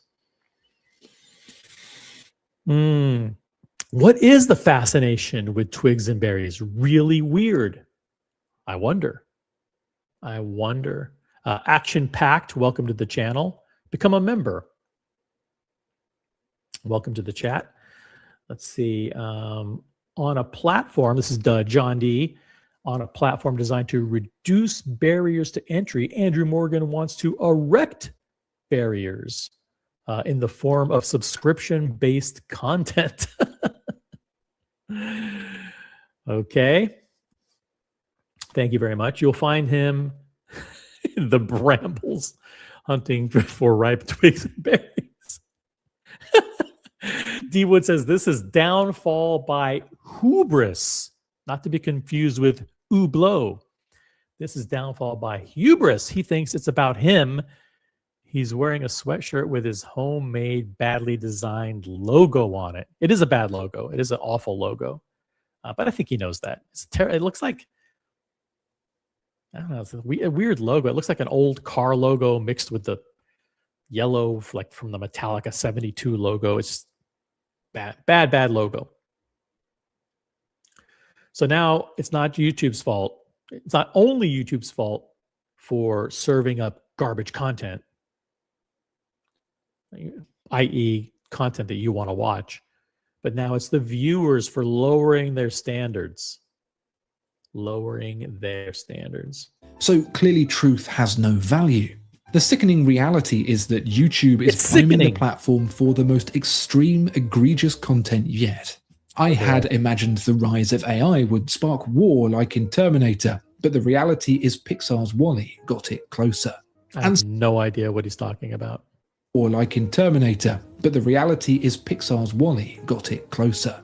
And so, in true democratic style, when Does anybody remember the storyline, the plot of WALL-E by Pixar? the bulk of the populace are happy with what's happening and the remaining few are not, it means they have to do something else, go elsewhere. I touched upon this recently, although I don't think I made myself entirely clear, so I want to... Probably not. Pretty good chance you didn't make yourself clear. I touched upon this recently, although I don't think I made myself entirely clear, so I want to answer some of your questions and join you in the comments too. So let's start things off with the big question. How do I make money with YouTube? Oh, interesting. How do I make money with YouTube? Finally, we're gonna get to some meat. We're gonna get to the personal details. I don't take payment from watch brands to feature watches on the YouTube channel, which... That's good. That's good. So let's start things off with the big question. How do I make money with YouTube? I don't take payment from watch brands to feature watches on the YouTube channel, which leaves retailers and accessory partners, which are quite tricky to integrate and generally people seem to react pretty negatively to them. So I don't do too much of that.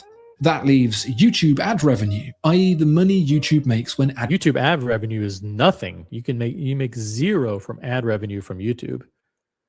Yeah, unless you're like you have 1 million or 2 million or 3 million subscribers or multi-million subscribers. Advertisers pay to advertise. It works out that the creators get roughly half. How much is down to the topics, the location, and the audience? For me, it's around $10 per 1,000 views. $10 per 1,000 views. That's interesting. So if you did a video that got 100,000 views, that would be $1,000. Not bad. Not bad. If he had 1 million views, it would be $10,000. That's a lot of money. That's a lot of money for a video. Clearly, I'm incentivized to get more views, and that wasn't too bad with the subscription feed era. The lowest views a video would get were still pretty decent, and then a viral video could pay dividends. Today, however, with the homepage recommendation feed, if the video now he's going to blame YouTube. He's going to blame YouTube. I'm not getting the views. I'm not getting viral views now because I'm being buried. My incredible content's being buried because YouTube is recommending content that people actually want to watch, and people are watching that instead. Let me just go back to his channel again. Let's check out some recent videos. So look at 100,000 views. 100,000 views. That means he made $1,000. That's not a lot of money. So each one of these videos, he makes $1,000. That's like $1,000 a week, maybe, and more if he does. Okay, let's see. He could probably do 50 to 100,000 a year. I don't know what that means to him. I mean, it's not enough for someone like me to live. That's like one watch. Let's understand his finances a little bit better here. Let's see what's going on. Yeah, the last thing you ever want to be is a complaining YouTuber. Thank you, Mathis. Yeah, there seems to be a lot of complaining YouTubers these days. I lost all my viewers. I lost all my super chats. The business is failing. The business is failing. He tried to turn himself into a brand. He failed. But now he's blaming the audience and the algorithm. That's right. It's not just YouTube's fault. It's the audience's fault too. The audience and YouTube. $10 per thousand is a solid CPM. Honestly, yeah, it seems like a lot for watch content, if you ask me. And it's probably really 20. And by the time he splits it and pays taxes and YouTube takes their cut or whatever, it's 10. It's actually probably 20 and he gets 10. I mean, if I did a video and made 100 and got 100,000 views and made 1,000, that's a lot, pretty good. But again, this isn't my livelihood, like other people that rely on YouTube as for their. Can you imagine if you were on YouTube and you were doing 200 or 300,000 a year, and then within a year you were down to like 30,000 a year? That must be like a complete fucking mind fuck. I get why that messes with your head. And it's even worse when like it's all within your control. It's all self-inflicted demise. You know, you are in charge of the quality of your content. It's not YouTube's fault. It's not the audience's fault. Channel owners have to take responsibility for their content, the quality of their content, the quality of their panels, the quality of their chat. That's right. You guys all the way over there in the chat. The content owners have a responsibility to safeguard and protect their channels by only delivering high quality content, riveting content. Isn't swinging for the fences, it can end up making just a trickle of views and therefore cash. So if I make a video about a single breguet that doesn't get the momentum of the rest, don't use YouTube as your sole source of your livelihood. Use it as a vehicle to promote something important. recommendation engine, I'll be making it for no one, and I won't get compensated for my time making it by YouTube either. There may be many people out there who want to see it, but the recommendation engine just won't. Oh, and we're back to blaming YouTube. There's tons of people that would love to watch my videos, but YouTube isn't showing it to them. It's the recommendation engine's fault. Making it for no one, and I won't get compensated for my time making it by YouTube either. There may be many people out there who want to see it, but the recommendation engine just won't show it to them because of the behavior of the many people who don't want to see it. The only Okay. Your video isn't good, so people don't want to see it, so YouTube doesn't recommend it. And that's YouTube's fault? The only solution I've found to get people to watch these videos is to actually buy the watch myself, and that's not a sustainable method. That's why Buy the watch? I make videos about it's not only not sustainable, it's just stupid. Bargain watches and the state of the market, because that bargain. Why are you doing videos about bargain watches? That, again, poor quality content. That's what people react favorably to, and it's what keeps the lights on. My Patreons go a long way in supporting me too, which is why in bringing the review videos back with the macro shots and everything, I want to make them available to those guys for free. But for everyone else who doesn't want another subscription, you'll still have what I make here. Again, blaming the viewers because they don't know how to subscribe to good content. If you have a good channel, people will subscribe to it. Again, 80% of the people who watch these my live streams are subscribed. Do I want that to be 100%? Sure. But you're always going to have new people coming in who are, who are just finding the channel. So it's impossible to have 100% fully subscribed viewership. 80% is a really good number. I'm happy with 80%. He probably was very, very low because people watch the video and they're like, I don't want to see more of this, so I won't subscribe. It's not the viewer's fault for not subscribing. If you made great content, people would subscribe. I mean, it's not rocket science. You'll even be able to purchase the review videos. You can't blame YouTube for having a compelling homepage and recommending videos, and therefore people won't go to their subscription page. That's silly. For a nominal cost individually, if you want, like the old school method of purchasing meat. I like blued screws. That's pretty cool. Like, that's a good shot of a longa, macro shot of a longa. The englage, the blued screws. You got gears going. This is cool looking. But am I going to watch 30 minutes of this? No. Media. The first one is already published, a review of the Erlangenzone data graph perpetual, complete with those delicious high-resolution macro shots. You'll find it linked in the description. Here's a quick clip from it. In the other way, you don't get laden on what enough. The only way those videos are per 1,000. Even with a nominal fee, it will still pay more than $10 per 1,000 views.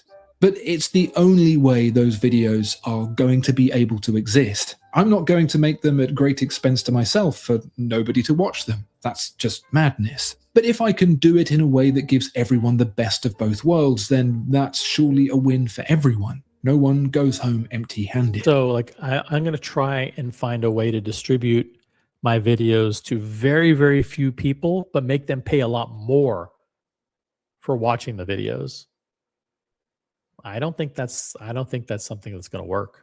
Perhaps you're wondering why I don't make those videos free on YouTube at a later date, and it's a good question and one worth testing. But there's nothing wrong with charging for premium content or charging people for special access to special content. I do it here. The burger reviews that we're doing are members only content. And there's a lot of members, there's member only streams here for sure, but it's not because my normal content is failing that I have to do that. It's a perk. It's a benefit to be a member, right?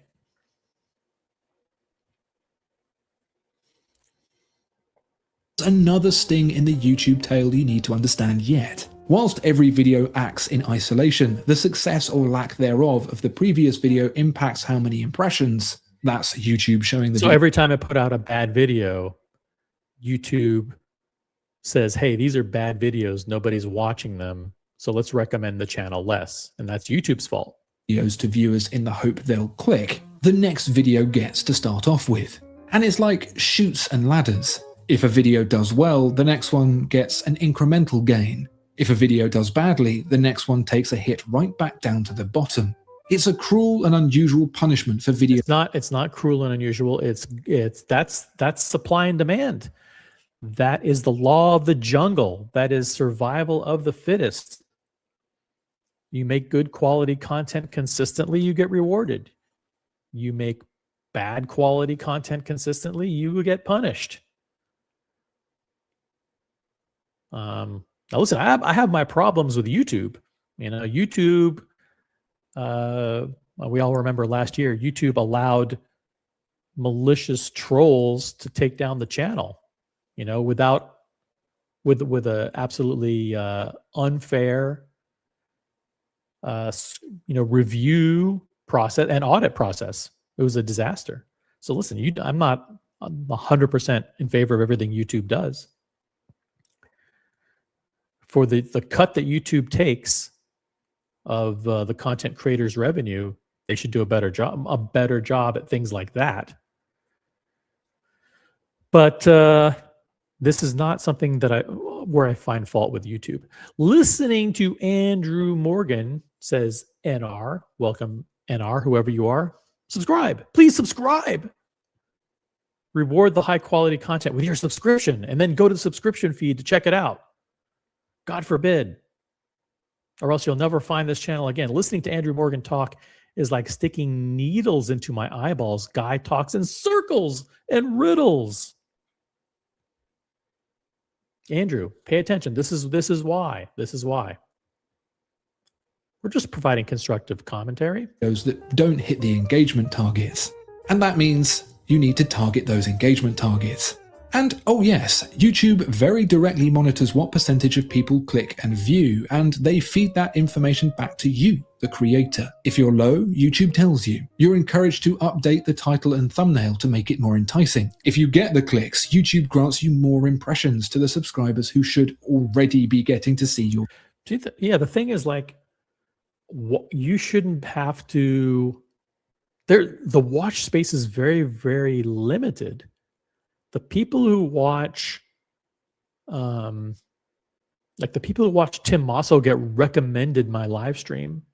The people who watch 1916 Company get recommended my live stream. The people that watch European Watch Company's live stream get recommended my live stream.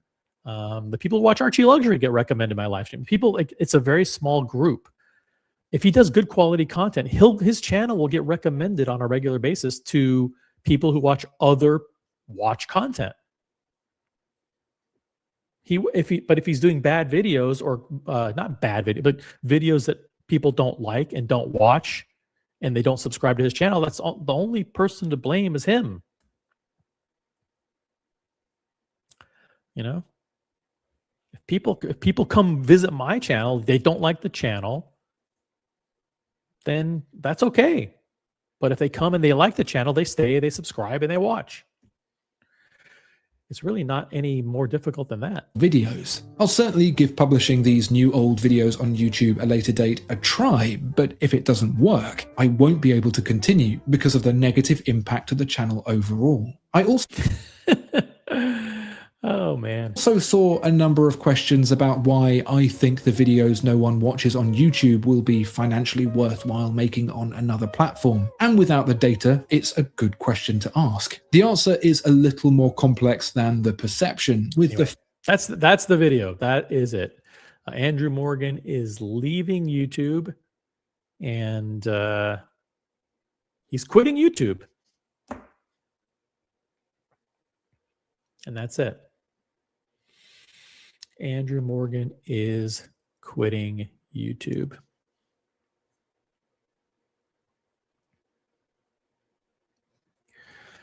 All right. Anything else you guys want to talk about? Stay tuned tonight for the Five Guys live stream coming up. Okay. Link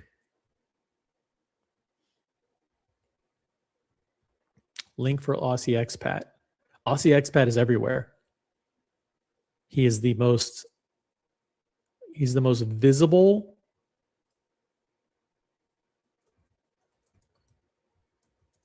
panelist on Watch YouTube.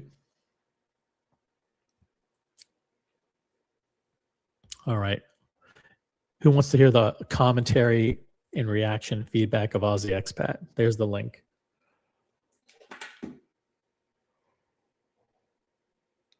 I will allow Aussie Expat to come on and share his viewpoint. And then we're done. We're done. We're already dropping in viewers, Aussie. See, people heard you're coming on. Hey, Aussie, what's up? G'day. Happy Sunday. How you doing? Doing pretty good. Check your volume level. Let me check it here. Too high, too low? Something. Too low. Let me check out the mic settings here.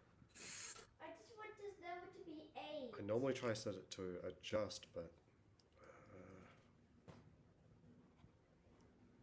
Jack you up. testing 1, 2. All right, that's good.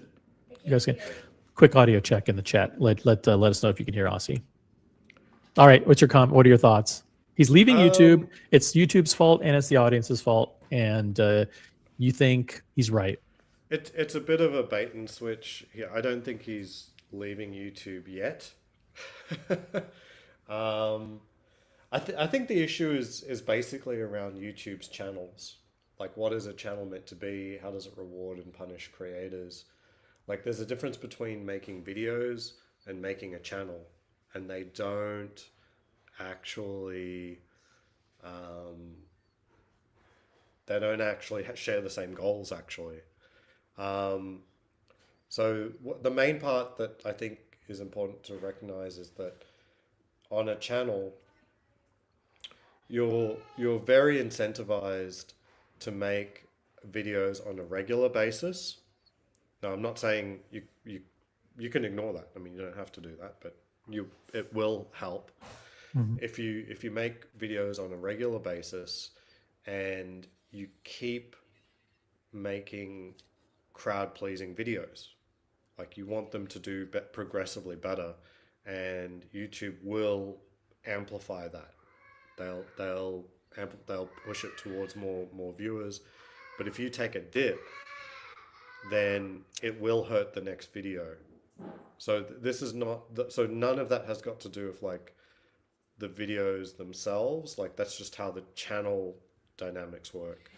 Yeah. And the problem with that is that you can't it well, you can have a channel that just does very popular crowd pleasing stuff, but it means that you have to stay very wide in your audience, as in it has to be entry level every single time. So top 10 lists of very popular things and people and so forth. You just got to keep making that, and it's slop basically. It's really slop. For anyone who's deep in a subject, it's pure slop. The same is true for like tech channels for the most part. Here. Tech channels are a very popular channel type, but you just have to keep hitting the nail on the head of what people want with tech channel. They want to see the new stuff. They don't want to be told anything other than what should I buy. You shouldn't be making a video about, hey, this camera from 6 years ago is actually really amazing and still good, and you don't need to upgrade it. Here, let me show you.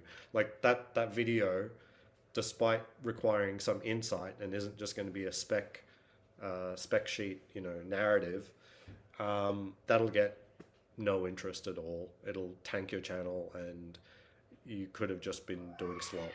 And so it comes down to a few things. And obviously Andrew's a creative guy. And my analogy for this is golf.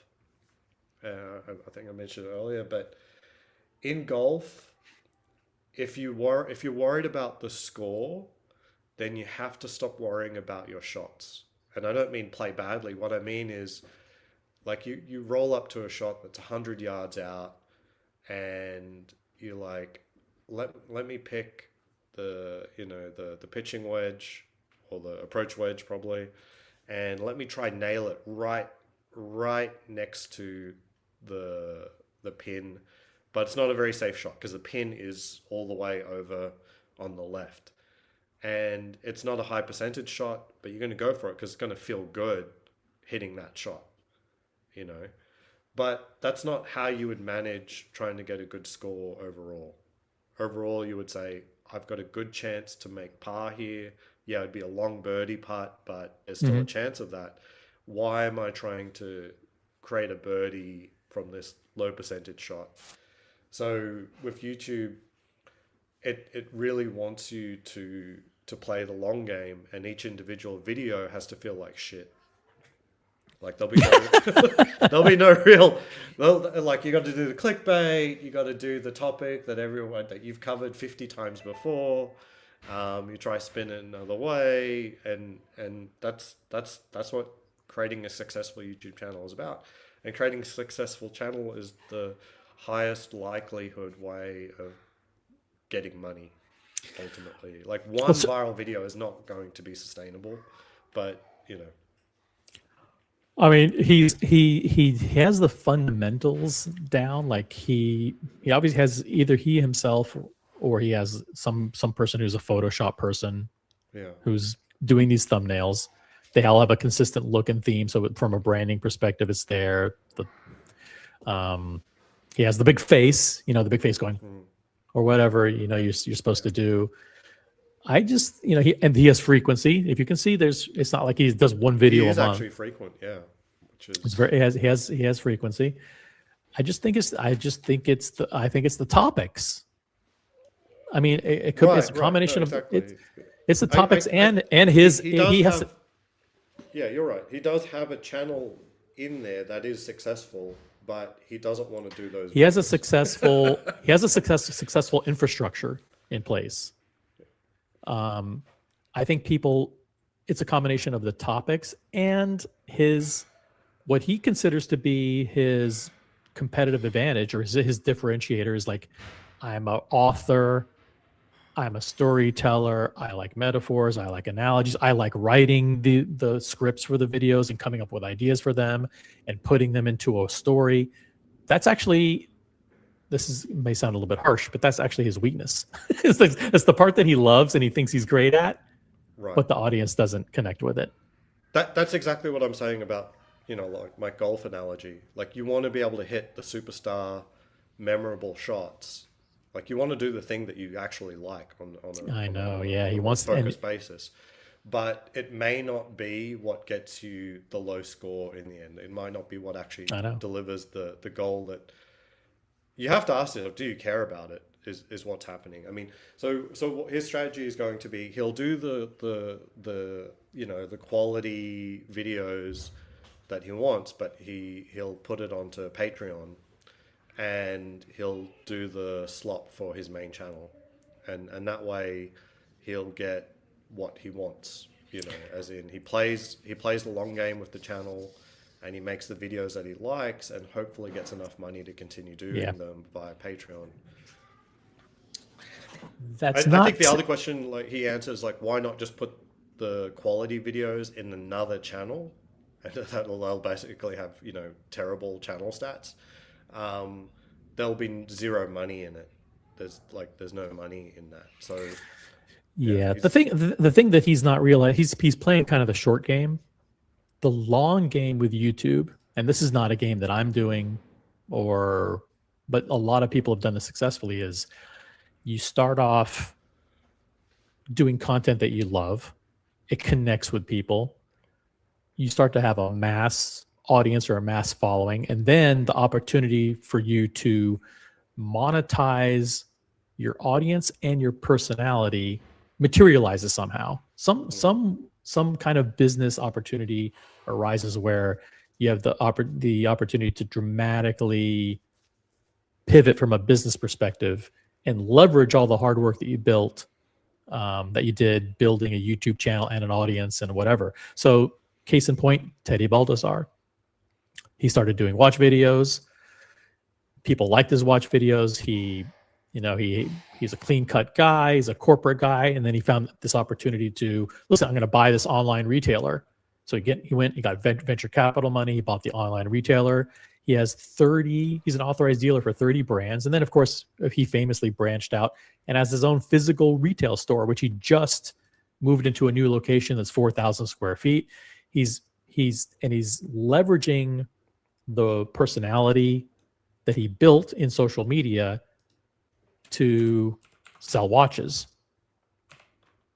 Same thing with like a Doug DeMuro, who started off doing, hey, I'm going to show you all the quirks and features of the, Civic Type R. And then he says, he builds an auction company, and then he sells it to whatever, and he sold it for a lot of money.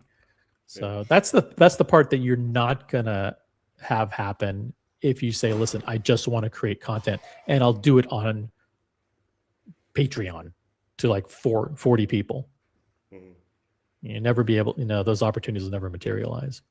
But I mean, it's surprising he got this far without this realization. 2 years. Yeah. That's a long time. I discovered it like within like 5 or 6 videos. But some people are very, very stubborn, honestly.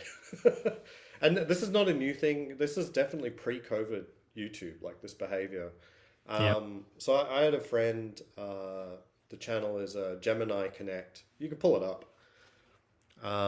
So they're a couple in Seattle, and they were good friends, and they were starting their YouTube stuff, and I'd been doing YouTube for quite a while.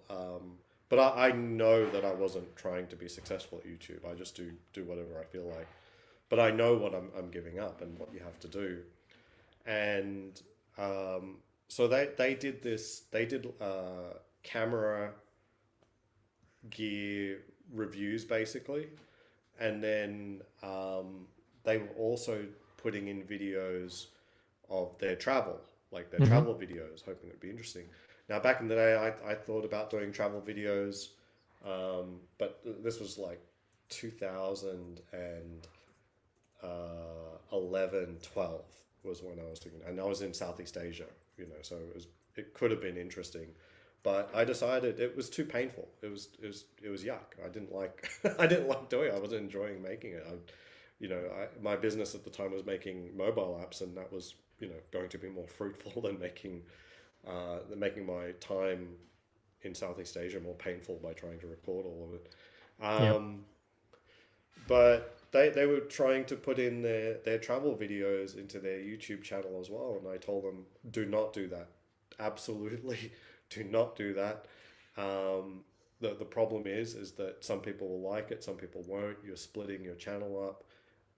This type of video, the travel video, they do horrendously, and the gear stuff, the gear reviews are really, really boring to make, extremely tedious to edit and post-production, and extremely slimy and scummy, because you're always getting like brands giving you stuff, and it's all really, really unsatisfying and shit, but you'll make a lot of money doing it. It's really that simple. You just got to grind it out, and you got your travel videos, you got to remove them. For the first year, they kept putting their travel videos in their thing, and they were just like they're grinding gears the entire time. As soon as they decide, oh, travel channel is a separate channel, then they started getting real success. And the travel videos, they still do them, but that's basically nothing. Yeah. See, if you look back, his most successful videos are the older videos that when he first started his channel 2 years ago, 600,000 views, 400,000.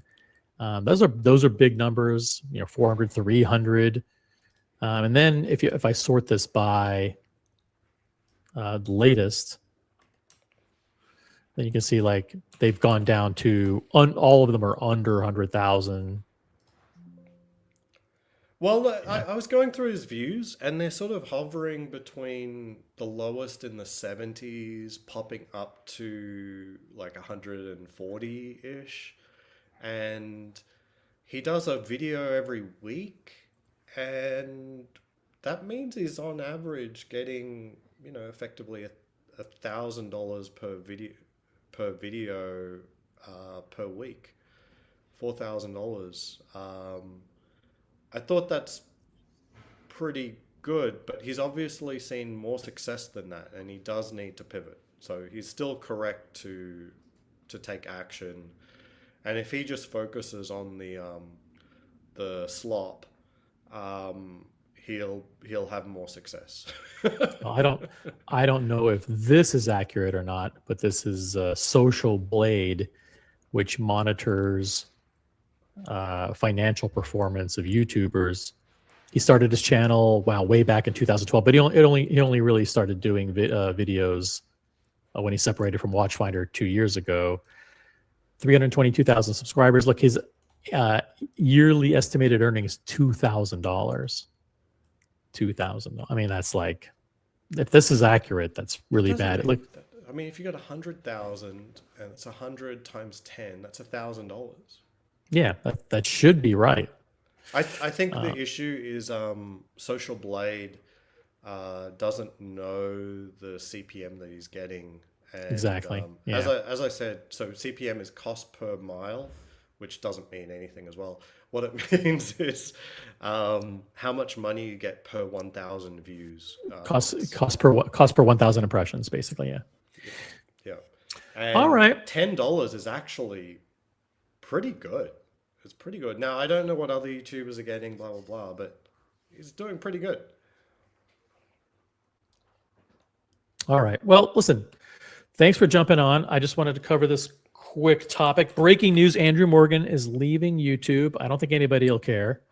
And by the way, he's like when I say he has the infrastructure in place, it's not just, it's the thumbnails, it's the composition, it's he actually is, YouTube gives you the ability to A/B test the thumbnails and the titles. And I can see he's doing multivariate testing on the thumbnails as we speak. Like, so for example, right now it says, it was good while it lasted, right? And then there's one that says leaving YouTube.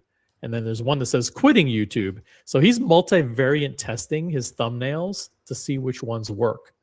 And he's also multivariant testing the titles. Like one of the first, like some of them say quitting YouTube. This one says leaving YouTube. And so he's trying to figure out, how can I get the most? Isn't the topic like, why would like saying leaving YouTube get him more views than quitting YouTube, or vice versa. Like, if you don't give a fuck about Andrew Morgan, why would anybody click on that anyway? You know? Mhm. I don't get it. But hope you enjoy the rest of your weekend. Aussie, thanks for jumping on. Thanks everybody for tuning in. Upvote the live stream on the way out. We'll catch you later. Might do a live stream later. We'll definitely be doing a live stream later from 5 guys, 7 p.m. Eastern. Members only stream, guys. So hope you enjoy your Sunday. Enjoy your weekend. Thanks to everybody in the chat for tuning in. Catch you next time. Peace out. See ya. See ya.